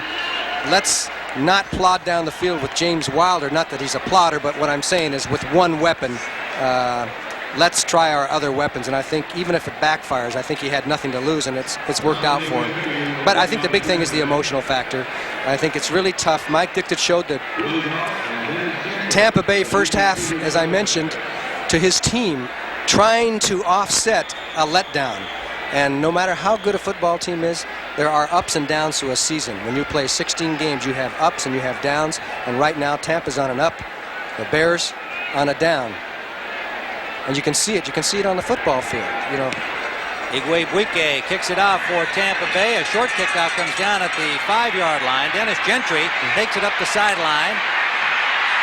And Gentry with a good return over the 40-yard line. Buccaneers special team gave him a little room outside. Craig Curry finally knocked him out of bounds. And they're going to spot it at the 43-yard line, a 36-yard return.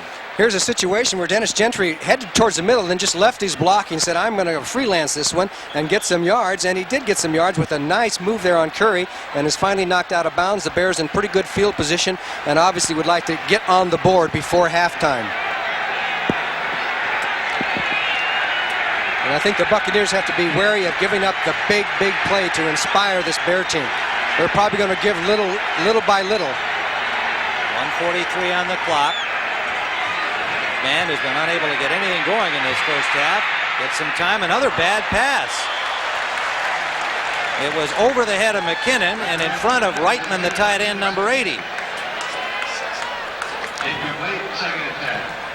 So it is 2nd and 10. The clock stopped with 1:38 to play. Watching the Buccaneers practice, it was clear that that their pass attack was going to be a factor, Johnny, and that they were getting the ball downfield in practice. And when Kevin House said, gee, I think that DeBerg has had some opportunities to throw it deep, and he hasn't been throwing the long ball. He's been maybe a little too cautious. I think things are going to be different this week. Well, we've seen the evidence, and the Tampa Bay Buccaneers are loaded for bear literally today. 2nd and 10. Flips it off to Suey. Suey, number 26, will have the first down over midfield, tackled from behind. 1:28 in counting, and it was Holmes and Castile and Washington all there to pull down Suey. Now, here comes the factor of McMahon having to call a couple of timeouts early in the game. It's going to hurt him right now in this drive. Out of the shotgun, he gets time again, goes short once more to Suey. Suey close to the first down. Hugh Green drives him back as Brantley made the initial contact, number 52. 1:03 in counting. Frederick in at right tackle for Van Horn. We have had no injury report on Van Horn. Lots of time for McMahon, only a 4-man rush. Now up the middle, and it is tipped away and almost caught on the deflection by Willie Galt, but it is incomplete. Scott Brantley got a hand on it. The pass was intended, I believe, for McKinnon, and then Brantley got a hand on it, and good reaction by Galt, nearly came up with a reception.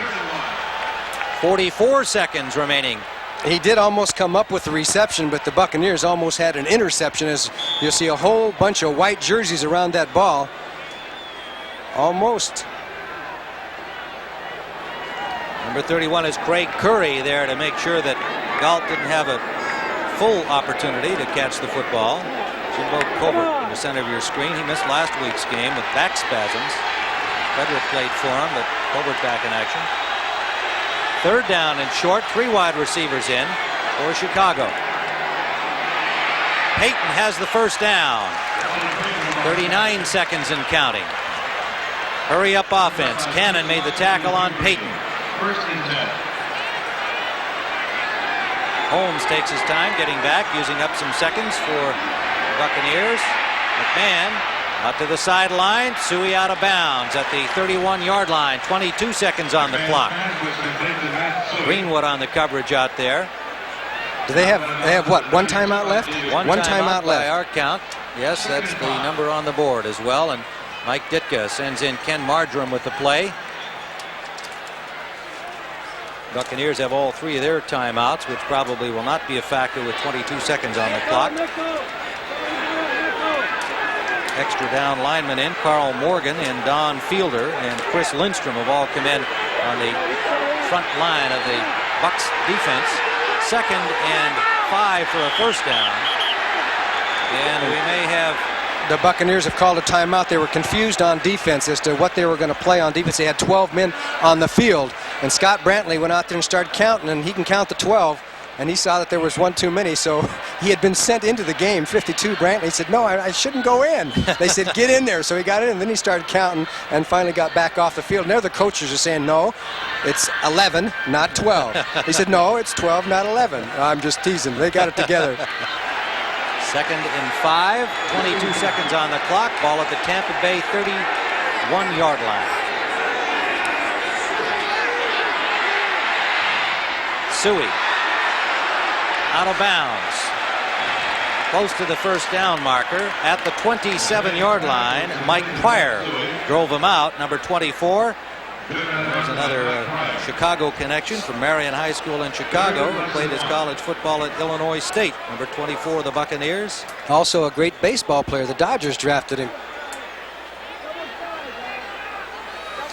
Okay, we have 15 seconds left in the football game, and there's young Kevin Butler waiting to see if he's going to have a chance to put 3 points on the board for the Chicago Bears before halftime. Score 12-0. Third down situation.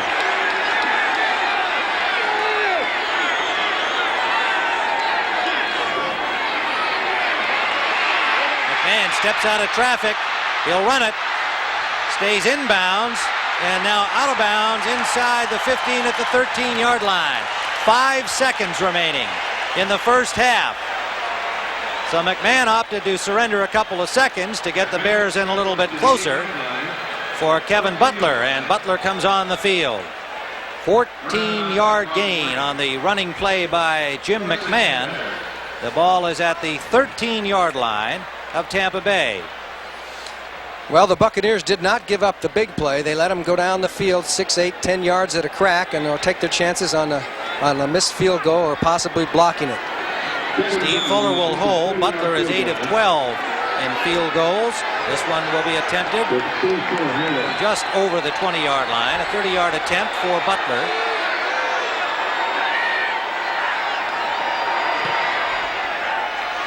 And he's got it. So the Chicago Bears, with 1 second on the clock, are finally on the scoreboard.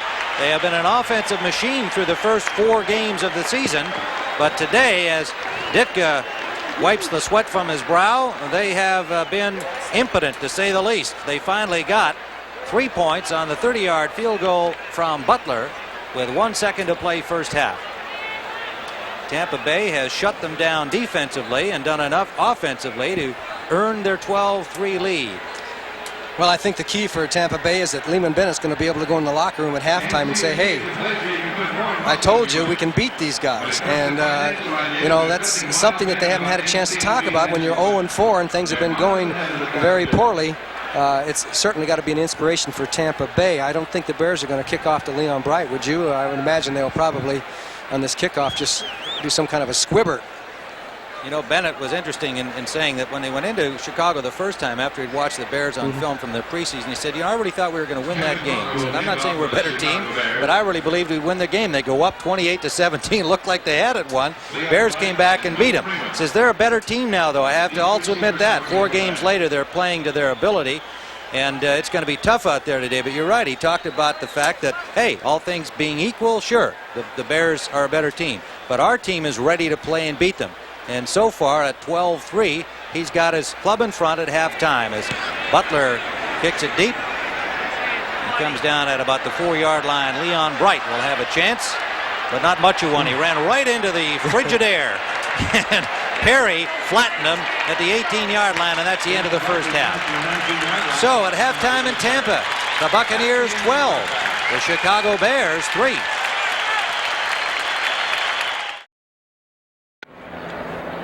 You can imagine what Mike Ditka must have said to his football team in there at halftime, because he is a motivating type of coach. He won't let anything hang back and be kind of casual. He'll say what he thinks. As you know, he's broken a few hands on lockers. So we'll see if what he said in the locker room worked. On the other side of the field, of course, Tampa Bay coach Lehman Bennett, he had his things to say, and you know, must have been pretty nice things, because his team is up 12-3 after an 0-4 start, so his team has got to be inspired. We'll see what they do with James Wilder. It'll be very interesting to see how they handle the James Wilder situation now that they have the lead on Chicago. But the Bears are going to have the ball first. Donald Igwebuike will kick it off for Tampa Bay, wearing their white uniforms today. And a little miscue on the kickoff there.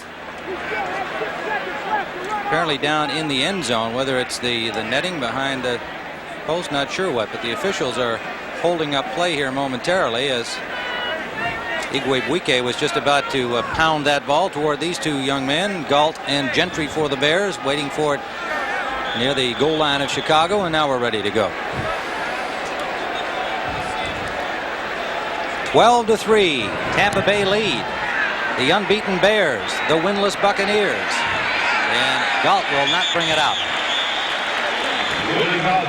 Well, you heard Johnny Morris refer to some of the stats from the first half.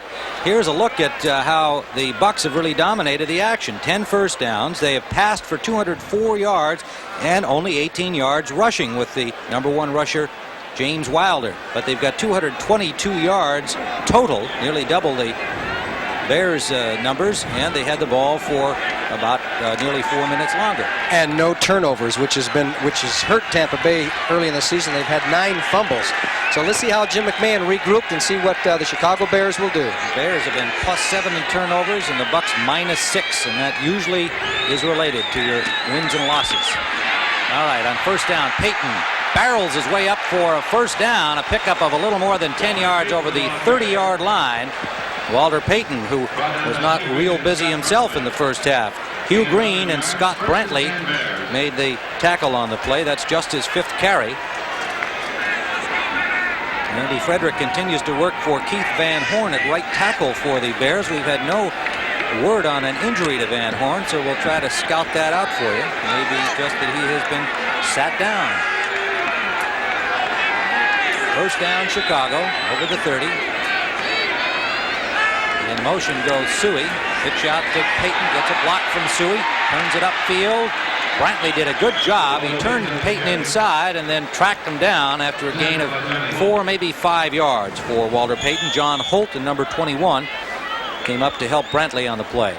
Walter Payton, as you know, has over 13,000 yards rushing, and he has plenty of them against Tampa Bay. However, his lifetime average against Tampa Bay is much lower than his lifetime average against the league. He's 3.9 yards against the Buccaneers. Let's come back to James Wilder, who if he gets a 100-yard rushing day today, would have 7 consecutive 100-yard rushing days and join O.J. Simpson and Earl Campbell in that category. As we see Suey stop right at the line of scrimmage David Logan, number 76, the nose man, made the stop on him. So with only 18 yards for Wilder, doesn't look like he's going to get his 100-yard day. Well, I have a hunch that Tampa Bay, if they stop the Bears on this drive and get the ball, I think we're going to see some work by Wilder, because he's what they do best, and now that they have the lead, they can eat up the clock. However, I'd be careful on that. The lead is not that big, and what they've been doing best is throwing the football, and so Lehman Bennett's got some key decisions as the Bears come into a 3rd down and 3 situation.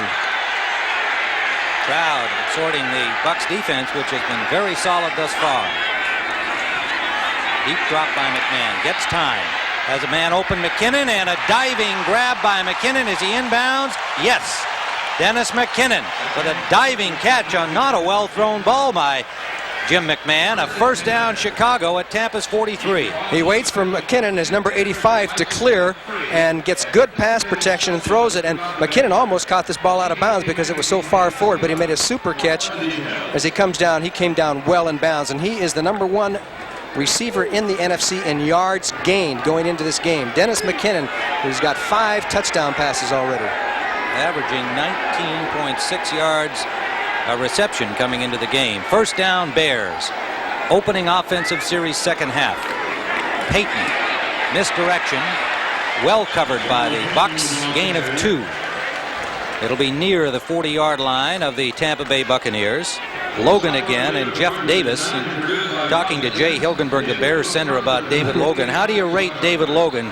Without hesitation, he said he's the best man I'll face all season long on the nose. He is outstanding. Well, Logan is a nose guard that can get from sideline to sideline, and he can contain 2 men as he puts on the pass rush. And yeah, I know he wishes that Leroy Selman was around to help out a little bit too. That has certainly hurt Tampa Bay's season with him being out with that bad back. 2nd and 9. In motion is Payton.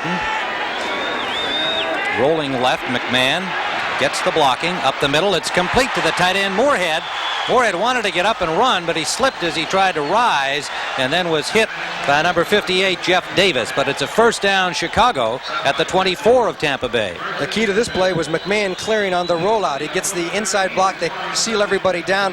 Here comes Moorhead down the field and just dips out to his left, and he's wide open, finding the hole in the zone, and Jeff Davis comes and puts the clamps on him. Emery Moorhead. So the Bears moving down the field a little bit more methodically. Of course, the key catch by McKinnon there for that 1st down. We have checked on the condition of Keith Van Horn. Apparently no injury, simply being replaced for the time being by Andy Frederick, number 71 at right offensive tackle. Frederick played well last week for the injured Jimbo Covert on the left side. Rolling right, McMahon. Back the other way to Moorhead. Moorhead with a blocker in front of him and running room. Moorhead gets down to the 10-yard line and is tripped up there. It'll be another Bear 1st down, and they are threatening Davis and Greenwood on the tackle. 13-yard gain. Back against the grain. This is one of Mike Ditka's fancy plays, the tight end screen, as all the action goes to the right, and Moorhead gets up from a block and then just comes back and gets behind a 1-man convoy. Jay Hilgenberg, the center, 63, throws his block, and there was a 1st down. And Hugh Green, number 53, is chasing this play as he goes after McMahon. And watch this one, a little shot that he could have been called for a penalty on, wouldn't you think? Well, no call on a 1st down for the Bears. They need to get to the 1-yard line for the 1st down. McMahon with lots of time. Frederick in for Covert at left tackle, we note. McMahon can't find a man open. He's going to have to throw the ball. He's running out of time, and a diving try incomplete. There were 2 Bears on the scramble trying to help out McMahon. Payton and McKinnon, they wound up both going for the ball, and it wound up incomplete. This may be the all-time record for time allowed to throw a pass. Jim McMahon, it's almost like touch football. There is Galt, 83. He's saying, I'm open. McKinnon says, I'm open. They cut back. They follow the flow of the quarterback. McMahon. That's almost comical. As the ball gets there, here comes Payton. He says, I want it. McMahon gets lots of time, and he throws it over the head of McKinnon. May have been picked off. And it was. Greenwood, a diving interception off the fingertips of McKinnon. And the Buccaneers stop the Bears at their 1-yard line. Just a 3-man rush. McMahon had his time, and he has just misfired 3 or 4 times today. This was just a little bit too high, And there is the interception, and the decision was that he intercepted in the end zone there, so it's going to go on the 20. It was very close right there near the goal line. 9:13 to play, third period. The Buccaneers on top. Tim Ryan and Johnny Morris at Tampa Stadium, where the Buccaneers come up big defensively again, as they have throughout this game. David Greenwood's second interception of the game. It came in the end zone. You saw him fall down at the 1, but he had actually caught the ball in the end zone off the tip by McKinnon, who tried to haul in what appeared to be a high pass aimed at him. But our speculation now, Johnny, you and I, is that maybe the target was Moorhead deeper in the end zone.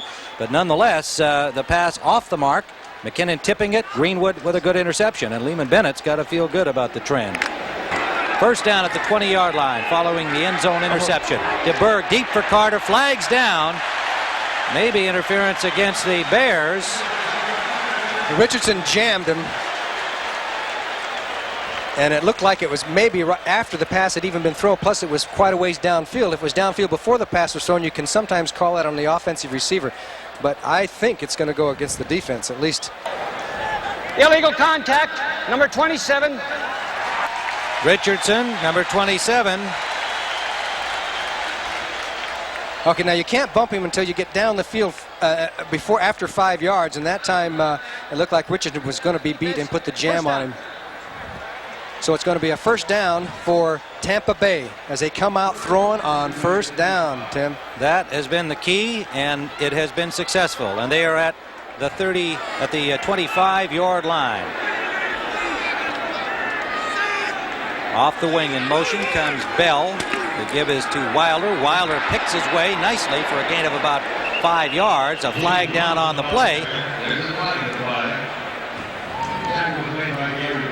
Wilder with only 18 yards rushing in the first half. Well, this one goes against the Bucs. This is becoming a penalty-ridden football game. A lot of penalties.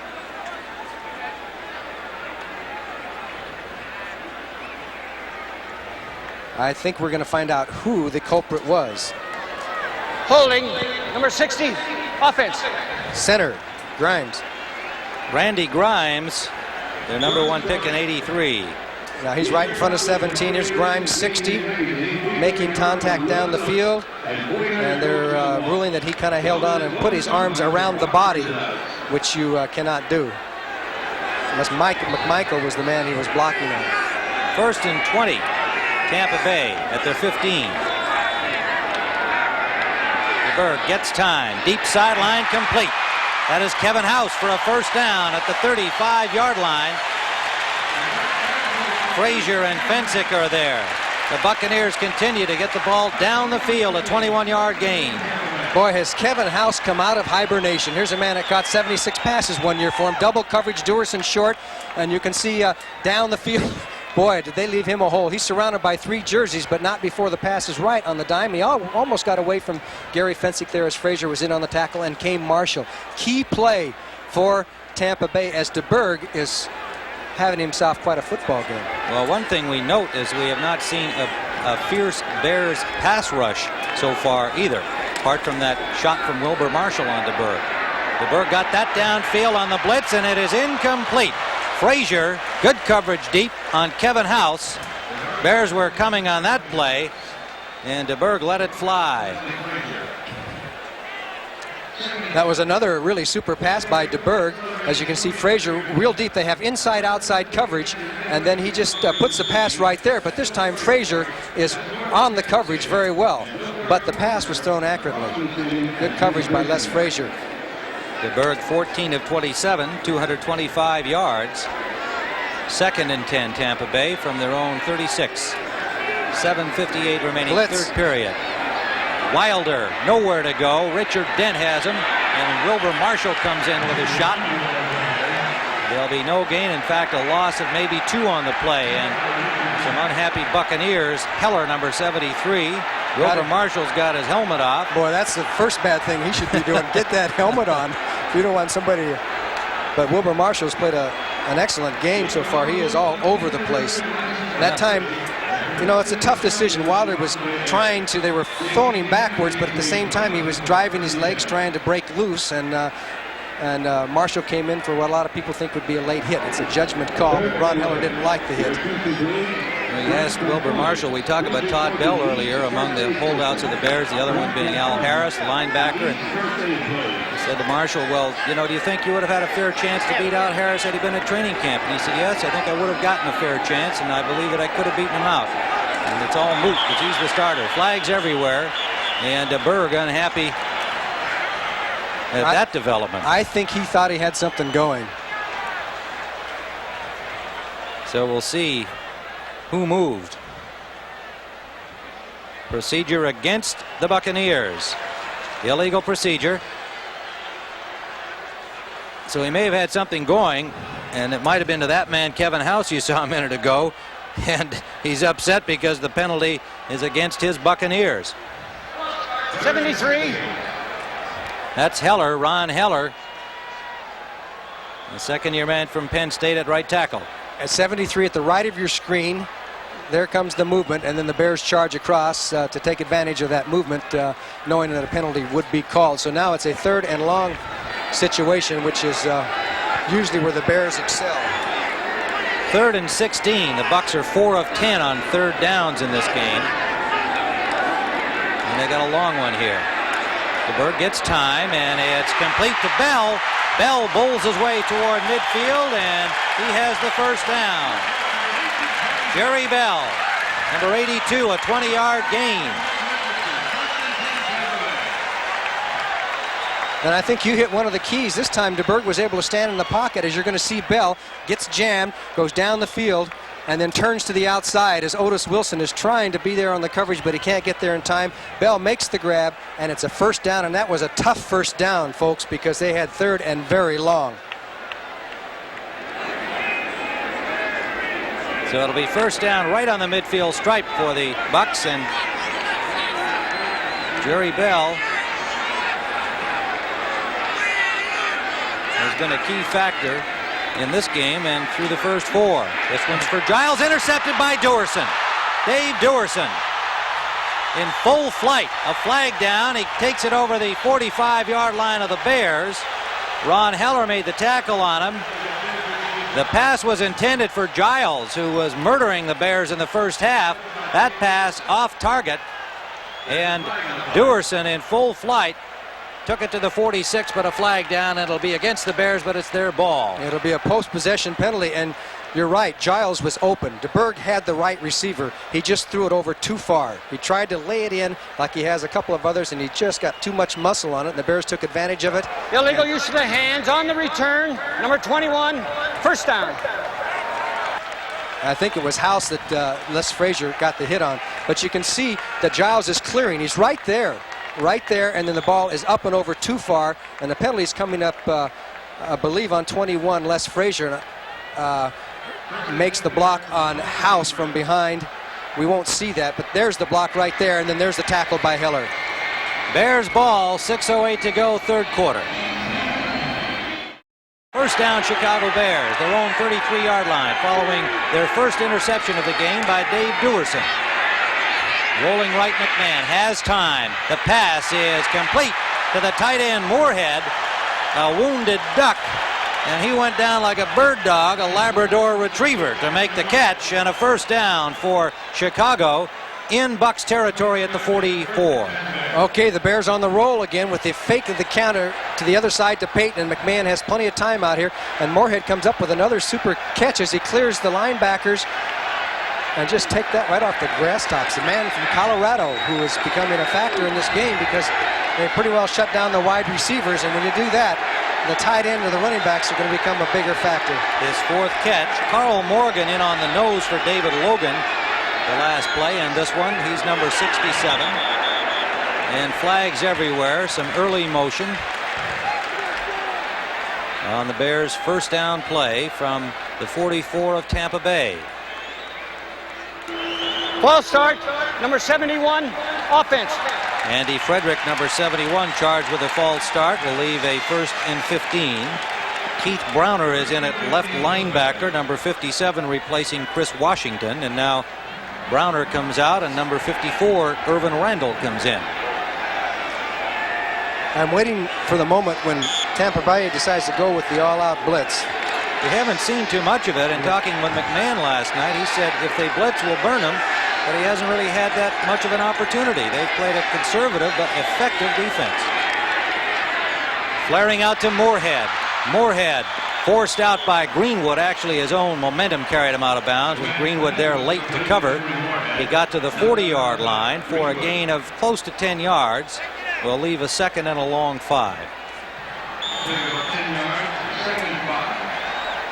You can notice the huge pad around McMahon's waist also. Makes him look very bulky, but as you know, he had that kidney injury. So quarterbacks around the NFL now are really not worrying about light pads and mobility. They're worrying about staying healthy, because that's the toughest thing for a team to do now these days, is to keep your quarterback healthy the entire season. Pro set for the Bears. They give it to Payton. Big hole. Gets the block from Thomas. Payton turns it on and gets to the 25-yard line and a first down. 15-yard gain for Walter Payton. Greenwood and Holt on the tackle. A perfect little draw here as he comes behind Thomas. Thomas, 33, throws the block on Brantley, and then Payton turns up the field, and there he is out in the open field. He's tough to bring down. Finally, it's Greenwood on the tackle, but the Bears on the move down to the 25-yard line, and the Tampa Bay defense has been called upon 3 or 4 times in a row since midway through the second quarter to stop the Bears. Payton's 10th carry, 44 yards on the day. Moorhead in motion. Draw play. Payton jammed up. Good defensive reaction by the Bucks. He got 3 on effort. Leading the charge, Cannon, number 78, and the rookie Ron Holmes, number 90, behind him. 2nd and 9. This is Thomas. Thomas trying the route straight ahead, and again, tough work in the middle. Brantley, number 52, wrapping up Thomas after a gain of 3. John Cannon there under the bottom of the stack, number 78. Here comes Kenny Marjoram in with a play rather than the signal in, as he brings it into Jim McMahon on a 3rd and key situation. Tampa Bay responded last time. Let's see what they do this time down deep in their territory. They have their nickel defense in with Morgan, number 67, making a 4th down lineman, and the nickelback Craig Curry, number 31. Ordinarily, Paul Dombrowski would be the nickel, but he has a thigh injury, and Curry has taken that role today. 3rd down. McMahon has time, and it is complete. Touchdown, Dennis McKinnon.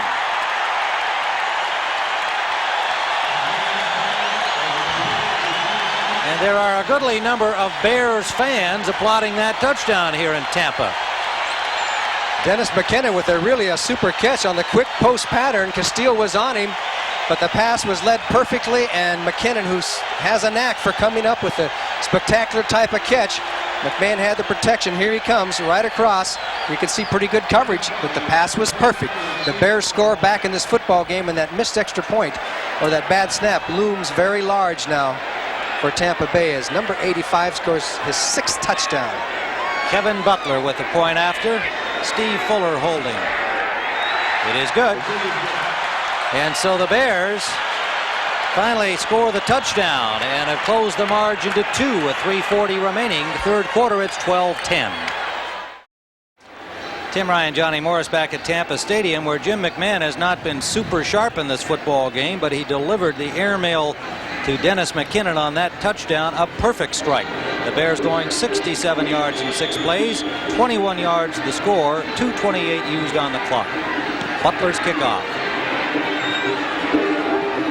Freeman, the rookie, from the goal line. Escapes from one tackle and gets to the 25, where he is stopped by Ken Taylor and William Perry. 26-yard return.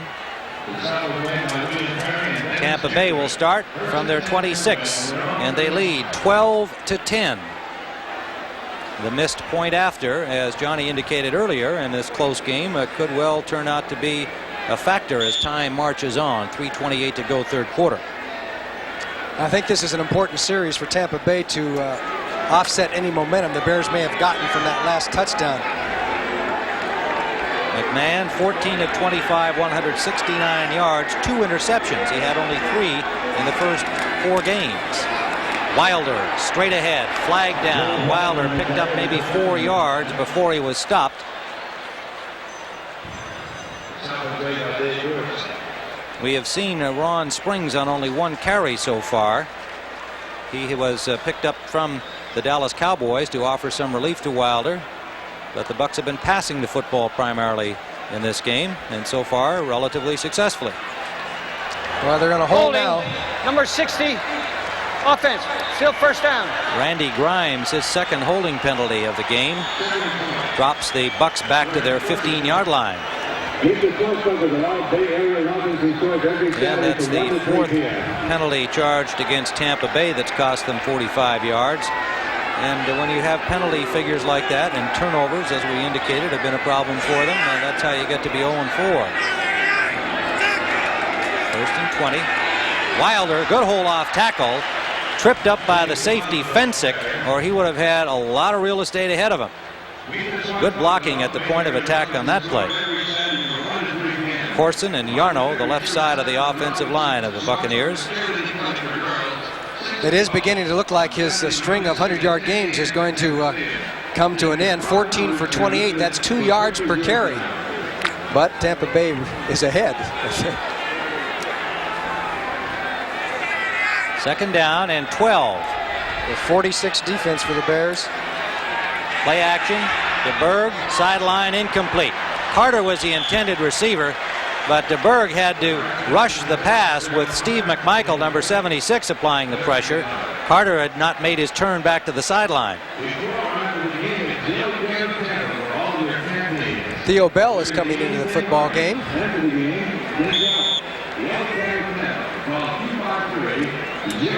Well, interestingly, Walter Payton had 6 consecutive 100-yard games last year and was stopped by the Tampa Bay Buccaneers, short of the record of 7 held by O.J. Simpson and Earl Campbell.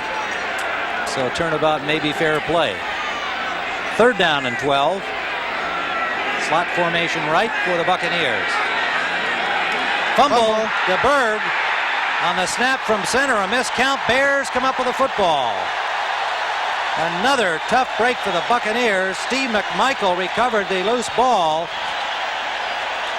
And now the Bears are in excellent field position, trailing by 2. I think DeBerg was thinking about that blitz that was coming there. They were faking the blitz, and he was trying to think of what he was going to do. He pulled out and fumbled the ball. The Bears now deep in Tampa Bay territory with a chance to take the lead because they're only down by 2. So once again, the Tampa Bay defense is on the spot as DeBerg's been talking to himself all the way off the field on that one. Singletary and Dewerson were showing blitz, and he may have tried to audible, and that created the mix-up in the snap call, but it is Bears ball at the 21-yard line of Tampa Bay. In motion, the tight end Moorhead. McMahon is sacked. Hugh Green from the backside, number 53. And Hugh Green, who has been a little unhappy with the losing in Tampa Bay, skipped practice on Wednesday after a big game against Detroit, comes up with a big play here. As McMahon opted for the pass on 1st down, and here comes Hugh, number 53. As there was pressure from all sides, but he got away from Mark Bortz, put the grab on him, and then a whole bunch of help from everybody. We get a half a sack for about 3 people on that one, I think. Yeah, and yet it was really Green's effort on the play. It's a loss of 6. The ball is at the 27-yard line now. So the turnover goes to Chicago, and a big defensive play makes it a little tougher for them. Suey picks back maybe 5 of the 6-yard loss. It'll leave 3rd and a long 11. Brantley, number 52, made the tackle. Time winding down 3rd quarter, 1:18 on the clock. Marjoram comes in, delivers the play to Jim McMahon. Logan comes back in defensively for Tampa Bay, along with Mike Pryor, number 24, in the secondary. 2 linebackers come out, Brantley and Davis. 3rd down and 12. The ball at the 23 of Tampa Bay. Well, if this is your basic big play, let's see who comes up better. And it may have been busted, but McMahon's running out the left side and will be short of the 1st down. John Holt, number 21, was in position. And what's your guess on that play, Johnny? I think he crossed up his own teammates on that one and thought he could go. Let's see if you can look at the reaction from the Bears on the fake and the pulling of everybody here. I don't know. I think it looked like it might have been planned that time. And it was one-on-one out here. Holt had to get him. And McMahon kind of went down for him. His legs buckled, but the Bears have a chance to take the lead here with the field goal. The ball will be spotted at the 20-yard line, at the 20 and a half, so we'll call it a 30-yard attempt for Kevin Butler. Right in front of the posts, and he has it. So Chicago, for the first time this afternoon, with zeros up at the end of the third quarter, have taken the lead. At the end of the third quarter, the score, Chicago 13, Tampa Bay 12. So the Chicago Bears capitalize on the miscue by the Buccaneers, and Butler's 30-yard field goal sends them in front for the first time today as we begin the fourth period. Kevin Butler, who kicked it from 30 yards out for 3 points, will kick it off. Leon Bright, Phil Freeman are deep for the Buccaneers. It'll be Bright, 4 yards deep, and he will not bring it out. So the Bucs start from their 20-yard line, trailing by that missing point. First down, Tampa Bay. Lots of time left in this one. Swing pass for Wilder. Singletary picked him up immediately. Wilder earned 4, maybe 5 yards on the play. And we have 14-15 to play here on 2nd and 7 for the Bucs, as they gave Wilder only 3 on the first down swing pass. And Wilder stopped by Wilbur Marshall. Got another 3. We'll call it 3rd down and 4 for Tampa Bay. And there is DeBerg looking over to the sidelines to Lehman Bennett and his other quarterbacks who send the signals in. Of course, Jimmy Ray has a broken foot, their offensive coordinator. He's up in the press box today rather than down on the sidelines. And he hadn't been calling the plays the last couple of games, but he's getting well now after that auto accident. I think I see somebody with crutches down there. The blitz is on, and the pass is complete and now bobbled out of bounds. But it'll be Tampa Bay ball. Jerry Bell, the receiver, had the ball knocked loose, but nobody else touched it before it went out of bounds. So Tampa Bay retains possession and a first down. Okay, Wilbur Marshall, number 58, as a part of the action. As you can see him come across with the tight end coming out, or the U-back, and he has to cover him out there. Man for man, strips the ball loose. Fortunately for Tampa Bay, the ball goes forward and then out of bounds, and it's a first down as Steve DeBerg beat the blitz that time as the Bears came all out. So the Buccaneers at their own 38-yard line. Jerry Bell sets up on the wing right, the man they call the U-back. They give it to Wilder. He slipped trying to make his cut. Dave Dewerson holds him there. It'll be a gain of maybe a half yard. What a start for James Wilder this year. 497 yards into this game on 102 carries, 670 total yards. Today, however, only 33 on 16 carries. And Jimmy Ray, we see, is down on the sidelines. Yeah, he's come down. We've been told that his doctors preferred that he be sitting down upstairs as he recuperates from that badly fractured leg. Wilder dropped behind the line. Hartenstein and Wilson both there, and there'll be a loss of 3 yards on the play back to the 35. I guess Jimmy Ray was enjoying their first half offense so much that he wanted to be part of the action down there. Alan Risher and Steve Young signal in the plays for him, and they have one a decoy and one who's got the real play coming in. It's going to be 3rd down and 12 for the Bucs at their own 35 following the loss. Wilson and Hartenstein charging in on Wilder. In motion is Jerry Bell. DeBerg sideline for House. Incomplete. Unable to stay in bounds to make that catch, and McMichael dropping DeBerg just as he released the ball.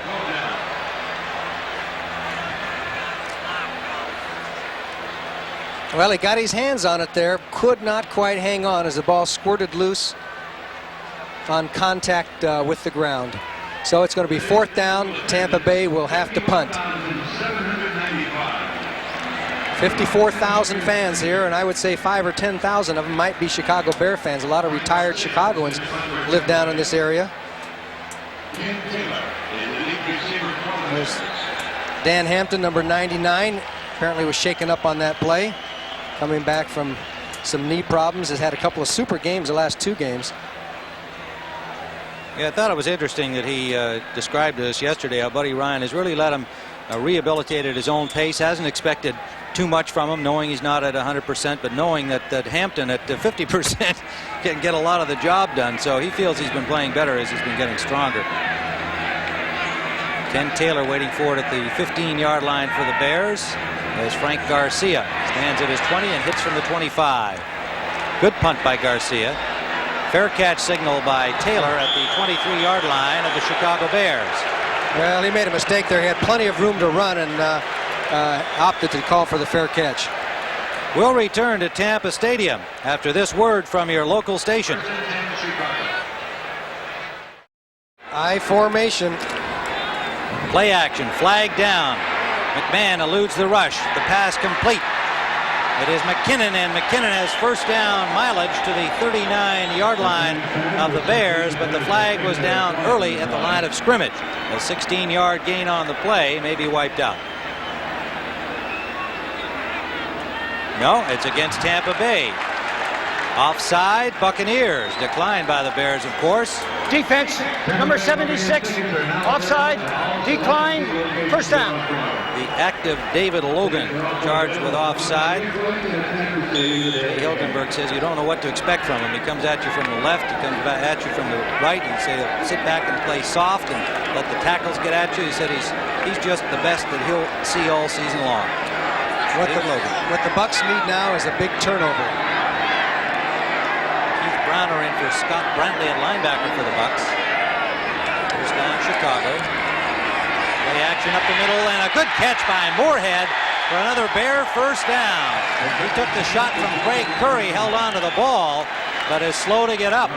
Dennis McKinnon there to attend to him. A 22-yard gain. He had to turn to catch that pass and left himself vulnerable to on the blind side.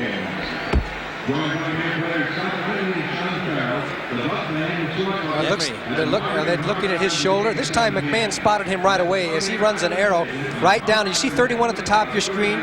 He's in the middle of the field and he has to come over to get Moorhead once he clears the linebackers. And Curry was too late getting over there and puts the hit on Emory Moorhead. He really clutched that football. He was willing to sacrifice his body. He goes off the field. It doesn't look like it's going to be that serious. 5 catches for the tight end, Emory Moorhead, who is as you know, from Evanston, Illinois, a local product. Used to always get in Mike Ditka's doghouse, but he's out of it now. Sure is. He thinks that he's developed very, very well as a tight end. Remember, he was a halfback and then a wide receiver before he became a tight end. Now got his weight up to about 225, 230. Tim Reitman comes in to replace him, number 80. The rookie from UCLA has been in the USFL. McMahon is now 15 of 27. His number's climbing up. Flares it out to Galt. Galt trying to get loose. Good play by Castile to not let Willie Galt get to that sideline. 2nd and 2 from the 30-yard line. Payton trying to get wide. Good defensive reaction, but he's still going, and he has the first down yardage. Walter Payton to about the 26-yard line. And it was finally Hugh Green, I believe, who made the stop. No, make it Greenwood, number 30, David Greenwood. Well, this was a case where Payton just made the yardage on his own because he got to the outside. Jeff Davis was there, 58. Matsui's trying to block. There were 2 Tampa Bay Buccaneers, and Payton just kind of scrambled out of it and was able to get some yardage. Walter Payton. First down Bears, threatening here to widen their lead. They lead by a point, 9:47 to play, 4th quarter. First down at Tampa's 26. Blitz. Short drop for McMahon. Going deep for Galt, and it is incomplete, overthrown. Good coverage by Castile all the way downfield with Galt. And the blitz really created the incompletion, didn't it? Yes, the Bucks blitzed their safety. David Greenwood came, but Walter Payton picked him up, but it did create the pressure, and McMahon had to rush that throw. Willie Galt, who's still trying to get out from the TrackMan syndrome, isn't he? Yes, but I think he's earned his way out, don't you? Well, he has, but it's Willie who usually talks about That's it. You know, it's not everybody else saying that he's just a track man. I think he should just leave that chapter of his life behind until he's back on the running track. He's been doing the job at wide receiver. 2nd and 10. One setback for the Bears. It's Payton. Quick pass out to Moorhead. Moorhead trying to get to the marker, and it'll be very close on the 2nd and 10 play. I believe that was an audible, a check off at the line of scrimmage by McMahon. He sensed the blitz coming, and that's the same play the Bears scored a touchdown on last week against the Washington Redskins. He saw the movement of the linebackers, and he sensed that blitz and just has Moorhead, the tight end, just go down a couple of steps into the outside. Very smart heads-up play by McMahon and Moorhead, who obviously wasn't hurt that bad when he went off the field. Not at all. Well, as they measure McMahon's second half numbers, it's just short. McMahon 10 of 13 in the second half, and you can just see with each pass that he's throwing the ball better. He got off to a rather shaky start. Now has 161 yards and a touchdown. And the key to that play is that you see the blitz. Here comes Hugh Green. Now Walter Payton, 34, is the one that put a little bit of a block on him to give McMahon a little chance, and it caused Hugh Green to bend over a little bit to absorb the hit rather than jumping up and trying to bat the ball away. So even though the hit was a little bit late, it caused Hugh Green to come out of his go into his shell there to absorb the hit, as Lehman Bennett and Mike Ditka, now top of their strategy, is looking down that short list. What have I not called today? Well, maybe we'll see it right now. At the 16-yard line, it is 3rd down, and at the length of a football required for a first down. Suey and Payton are the setbacks. McMahon sneaking and has the first down. Boy, did you see Brantley, 52, come across? He tried to take McMahon's head off on that quarterback sneak, because the Bears now have a tendency to go to the QB sneak when they're less than a yard or half a yard to go. Brantley lined way up off the line of scrimmage and flew right at McMahon's head. He probably has seen McMahon doing his headbutting routine with the says, Bears offensive lineman, right? He said that might be the answer. That helmet he wears so big, it looks like it's 5 sizes too big for him, too. At the 15-yard line, a Bears first down. Galt goes to the left. McKinnon comes to the right. Van Horn, we note, is back in at right tackle, so Andy Frederick has shared time with him today. McMahon just running out of time, got it off to Suey, and then took quite a shot from behind. Oh, did he take a hit from Hugh Green, 53. Hugh Green got past Walter Payton. Payton slowed him up for a moment, but Hugh Green kept up on his pass rush. Now watch Payton and Hugh Green, 34 and 53. He gets away from Payton and just takes off. McMahon's waiting, gets rid of it, and then, did you see that head snap back? That's the way quarterbacks get hurt. That's why Hugh Green loves to blitz, because he knows how to hit him. Well, I also saw the helmet in the middle of McMahon's back, and that is a no-no. You're not supposed to use the crown of your helmet.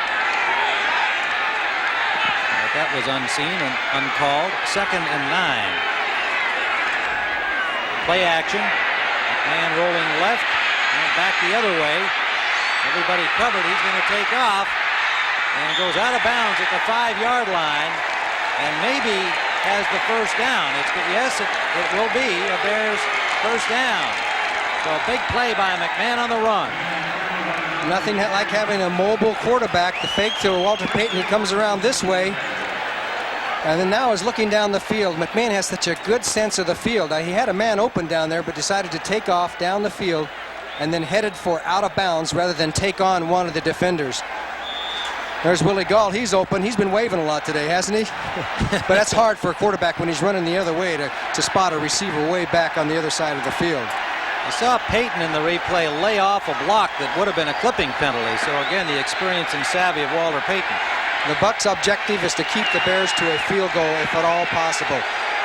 1st and goal with 3 tackles in the game on the offensive line for the Bears. They're at the 4-yard line. Pitch out Payton. Payton gets down close to the goal line. Touchdown.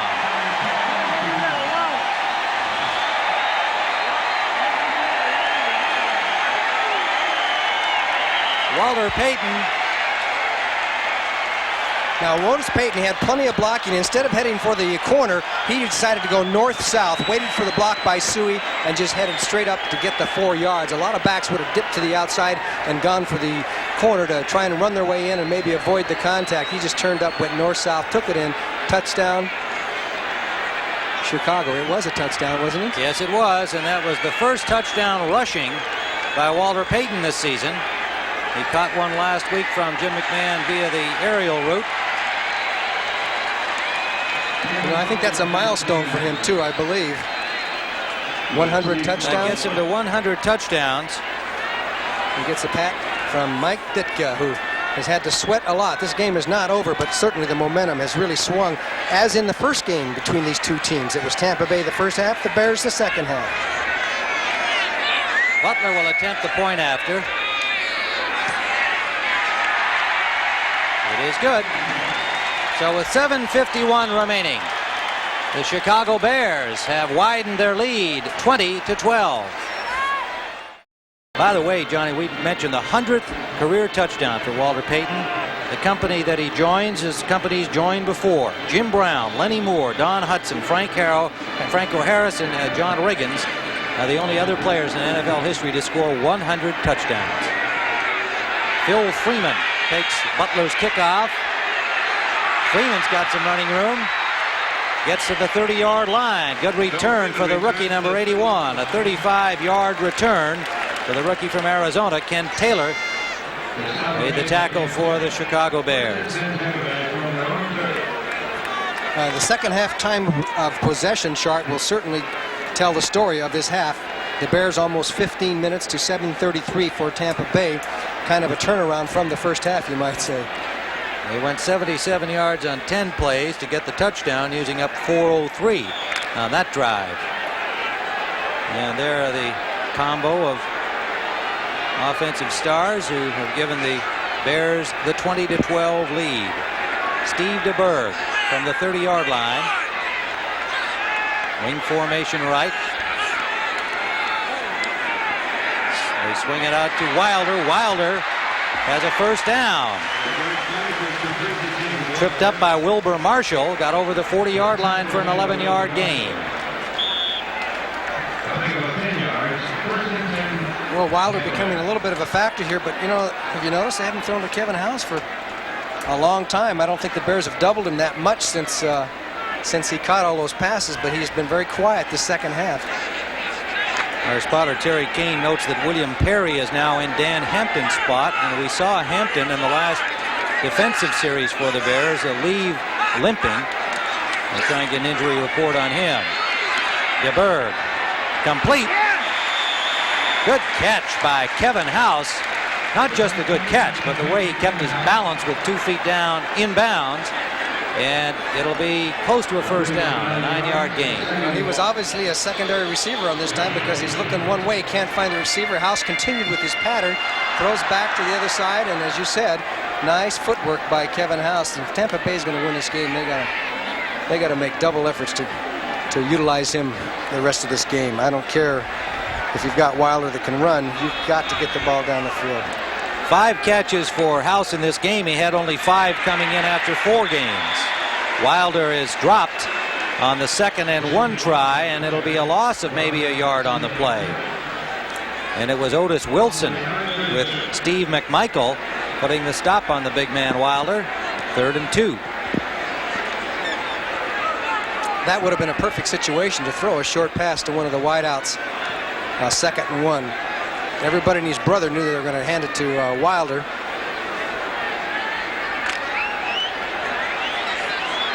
Third down and 2. Adger Armstrong, number 40, in on the short yardage situation with Wilder. And Steve DeBerg is calling a timeout, evidently. No, Chicago Bears. Bears call the timeout. And we have 6:14 to play, regulation time. Chicago on top, 20-12. that message is fairly direct. I like the artwork on the ship. Shape up or ship out. And the Bucks shaped up rather well early on, but now they've got to get 2 scores here. 3rd down and 2. Big play, clearly. Play action fake to Wilder. The pass complete. Calvin McGee, and McGee takes it all the way inside the 30. Big play for the Tampa Bay Buccaneers. They say he stepped out of bounds upfield. However, he has the first down. 7-yard gain at that point. A good call by the Tampa Bay bench. The fake to Wilder. Everybody expected Wilder to carry the ball, just take the receiver out. McGee takes it, and he does apparently step out of bounds right here. He did get the first down right there with his left foot. I think he did step out of bounds, but it's still a first down.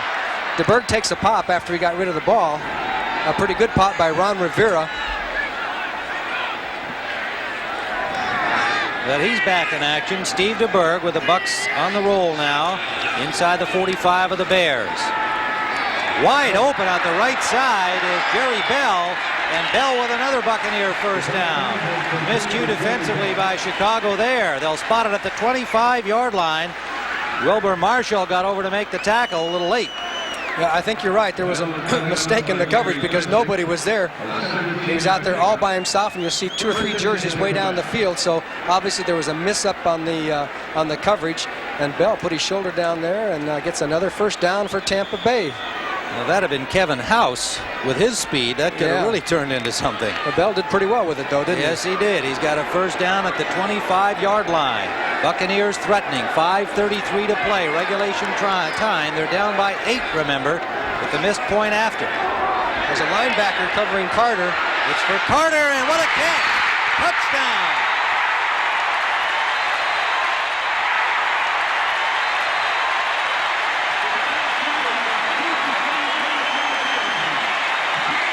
The super catch, and there is the extra point. Donald Igwebuike connects, and it's back now to a single point. Dave Dewerson, number 22, was on the safety blitz, and he did get to DeBerg, but too late. And of course, that left a hole downfield.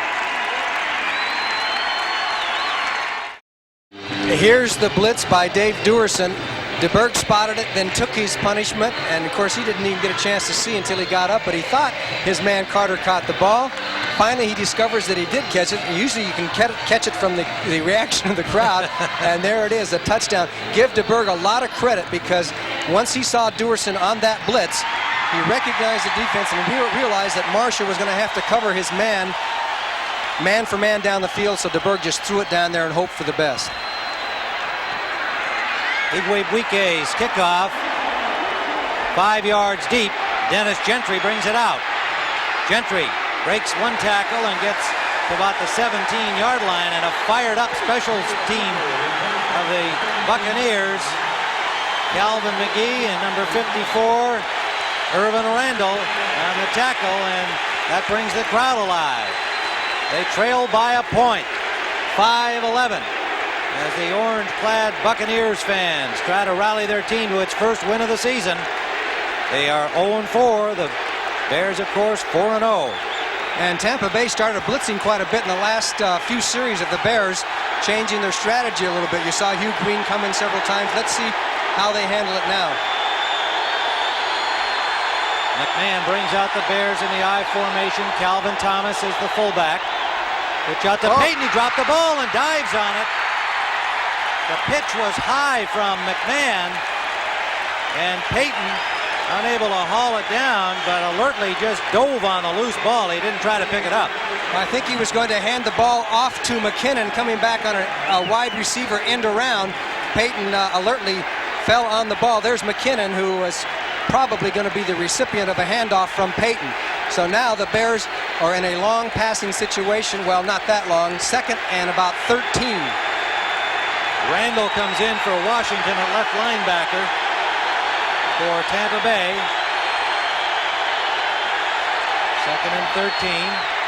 McMahon complete to McKinnon. McKinnon driven out of bounds and complaining that the hit was out of bounds from Greenwood. Talking to Greenwood yesterday, He was kind of expecting something physical from McKinnon, who has nurtured his image as a tough guy wide receiver around the league. McKinnon just on a simple down and out pattern. Greenwood is the short man in the zone here. Here comes the hit. First by Castile, and then comes Greenwood, and then a little headbutt between the two. But more importantly right now, it's third and about almost 4. Key play in this football game. Timeout is called by the Buccaneers on this defensive situation. Third and a long 3 for Chicago. And while Greenwood, it did appear, made the tackle out of bounds, I don't think McKinnon has a lot to complain about, especially when it comes to playing against Tampa Bay. All right, he's the one that gave that big hit on Mike Washington a couple of years ago that caused some controversy, and Washington is no longer playing football. And McKinnon is an offensive intimidator. As you look at the Bears on the sideline, McMahon discussing things with Mike Ditka, Ed Hughes, the offensive coordinator, Steve Fuller, the quarterback there, the backup quarterback. Timeouts remaining, 2 for each team. Well, when we look at McMahon, it's important to note that today the Bears defensively have given up 330 passing yards to Steve DeBerg, his best day ever as a Buck. And he's got Steve Young breathing down his throat.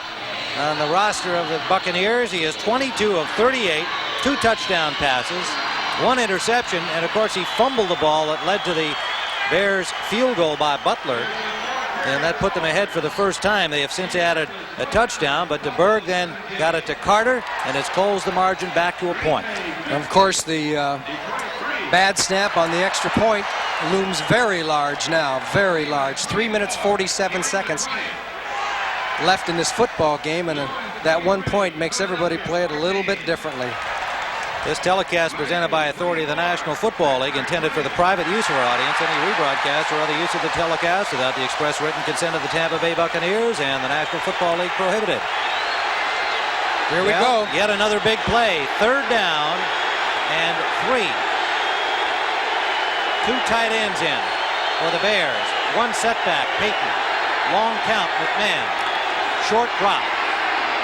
Complete. 1st down, Moorhead to the 32-yard line. Washington on the coverage, number 51, had pretty good coverage, but Moorhead on the inside of him, the perfect pass from McMahon, pretty hard to stop that. That was a good observation, Tim. Washington could do almost no better than he did on that play, but the pass was perfect, and Moorhead made the catch and was just deep enough to get the 1st down. That was the key play in this football game. At their own 32-yard line, Chicago leading by a point. A lackluster performance in the first half against an inspired defensive job of the Tampa Bay Buccaneers, but the Bears have turned it around in the second half. Nonetheless, they cling to just a 1-point lead. Suey breaks a tackle. Suey close to the 1st down marker. John Holt finally stopped him, but he ran through Hugh Green and Ron Holmes, and a good effort by Matt Suey. 1st down, Bears.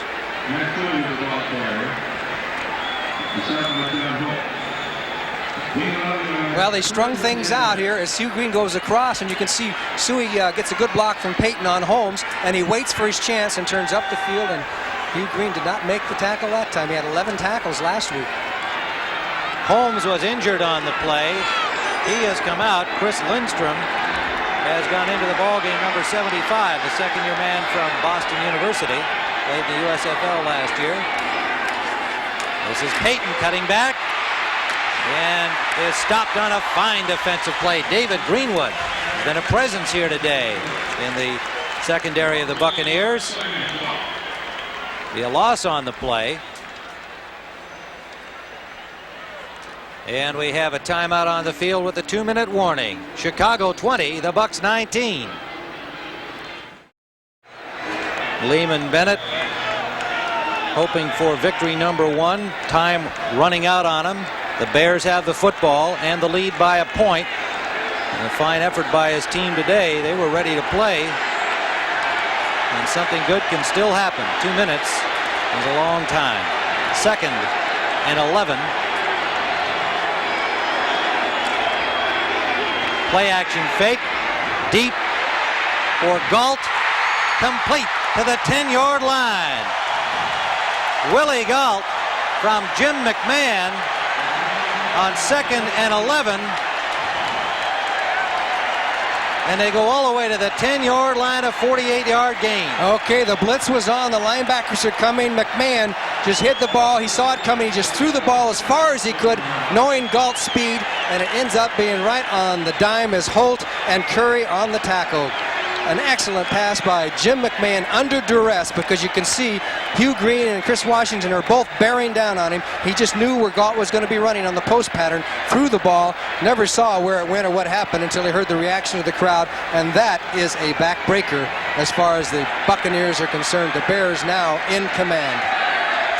At the 10-yard line, just short of the goal line is the 10-yard marker, so they're just about the 10.5-yard line. First down, Payton hit behind the line and then barrels for about 4 yards off the initial contact from Hugh Green. Let's see where they spot the ball. Tampa Bay calls timeout wisely because they're down to 56 seconds. And isn't it amazing how Payton gets that extra 2 or 3 yards? He took a hit from Hugh Green and wound up with a couple of 3 yards out of it. Sure, and there's Lehman Bennett, got to be a frustrated coach right now. They have to do one thing now, and the only thing they can do is try and strip the ball. Don't worry about tackling the man. Tackle the ball and try and knock it loose. That's Tampa Bay's only chance. And he has a 2nd and 9 with 56 seconds remaining. They're inside the 10-yard line of Tampa Bay. And it was certainly an interesting football game from the point of view that the Bucs had the best of it in the first half. Took a 12-3 lead into the locker room. Turned out to be not enough, but not by much. And depending on what happens in the final 56, Payton starts inside, goes outside, and he will score.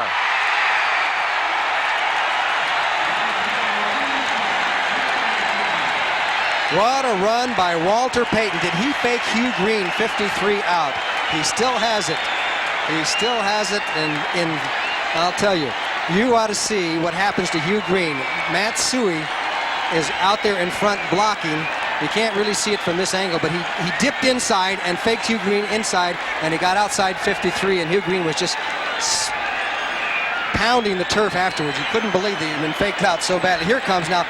Watch Hugh Green, 53, right there. He came inside, and then Payton dipped to the outside, and that was it. Touchdown, Chicago.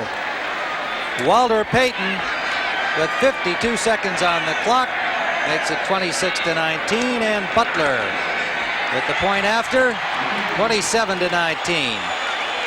Well, they often say that good teams win the games in which they play badly. That certainly applied to the first half for Chicago today, and they will extend their unbeaten string to 5-0. The Tampa Bay Bucs can look forward to playing the unbeaten Los Angeles Rams next week at home. The Rams playing later today in their 5th game against Minnesota.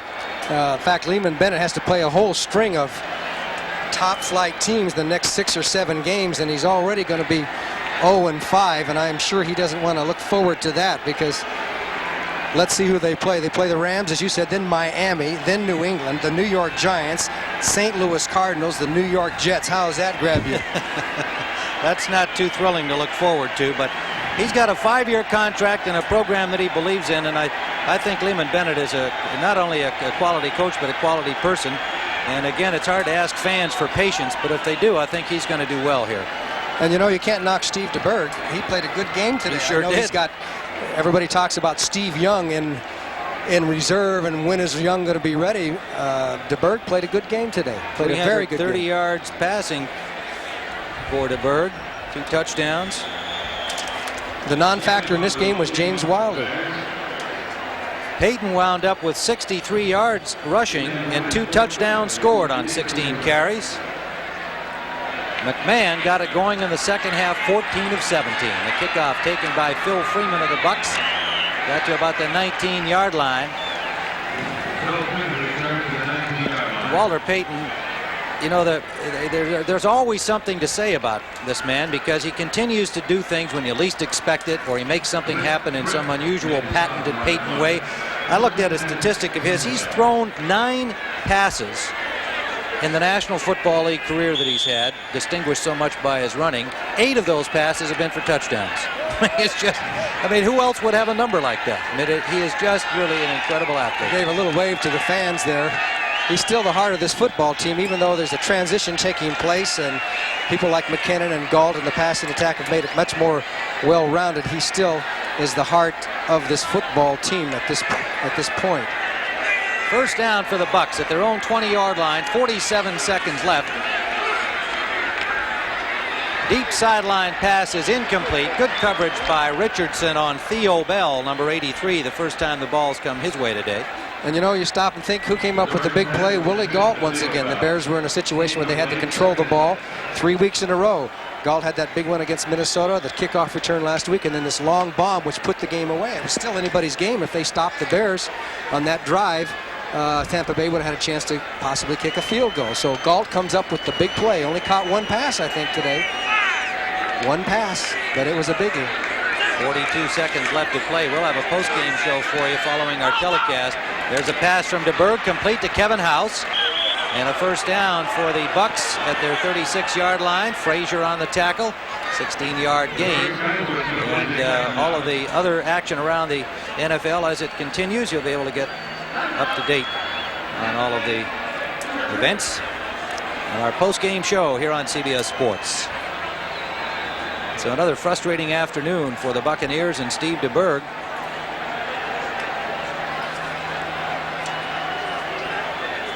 Timeout on the field with those 33 seconds remaining. DeBerg's numbers now 23 of 40, 346 yards, 2 touchdowns, and 1 interception. So he had himself a real good afternoon. There you see Jimmy Ray on crutches as he was hit by a car here a couple of weeks back while he was out jogging from Buccaneer Park. And they expected he missed the 2 games, and Lehman Bennett said, yeah, it was a loss to not have your offensive coordinator there involved in your planning and involved during the games. And he said, I had to kind of bone up on making the play calls and signaling them in and so on, and hadn't been doing that. Well, the Bears are going to be looking towards the San Francisco 49ers as Mike Ditka will take his troops out west with a 5-0 record. Shades of 1963, same kind of a situation.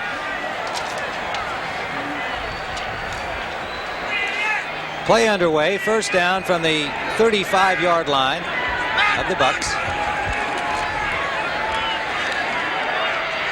DeBerg intended for House, incomplete. Coverage on him by the linebacker Rivera, number 59, and then Fensick arrived, number 45. Well, you may recall earlier in the game the missed extra point. Ken Kaplan's high snap. Alan Risher, the holder, unable to haul it down. And Igwebuike had to chase the ball back, and there was no opportunity for the point after. And that made it 9-0 at that point instead of 10-0. And for much of the game until that final Bears score, things hinged on the 1-point differential. 2nd and 10. Nice try by Wilder to haul in that pass one-handed. Pressure from Henry Wachter in the game for the Bears, and Tyrone Keys, 98. Wachter, number 70, on DeBerg. Had to release the ball a little quickly and was behind Wilder. Did the 49ers win that game? Are they still beating Atlanta? Well, let's find out. Here's the latest on 49ers in Atlanta. We have 38-17 for San Francisco with 3:48 to play. Montana passed to Dwight Clark in the 4th period. Flag down here on 3rd and 10 for the Buccaneers. So San Francisco will move to 3-2 and be at home against the Bears 66. next week. Offense. Yarno offside, or false start, charged against Giorgiano. 3rd down and 15.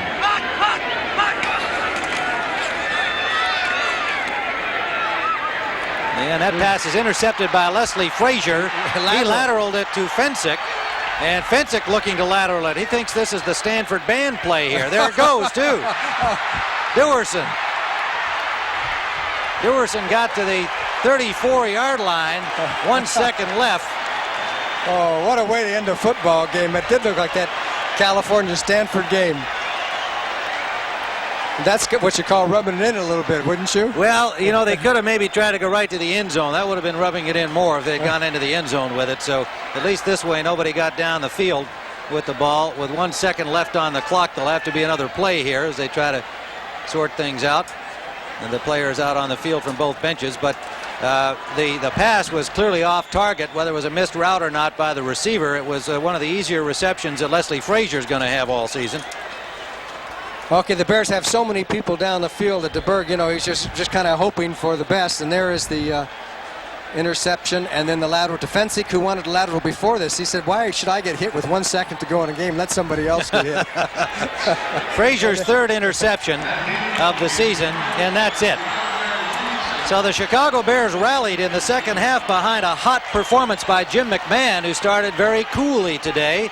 The cool one didn't have much at all in the first half, but in the second half, McMahon, 14 of 17, 227 yards and a touchdown, turned the game around for the Bears, and they came back after trailing 12-3 at the half to win it 27-19, and they are now 5-0. It has been Mike Ditka's day and Jim McMahon's day and Walter Payton's day, and the rest of the Bears who moved to 5-0. So for Johnny Morris, this is Tim Ryan, and we're saying so long from Tampa Stadium, where our final score has the Chicago Bears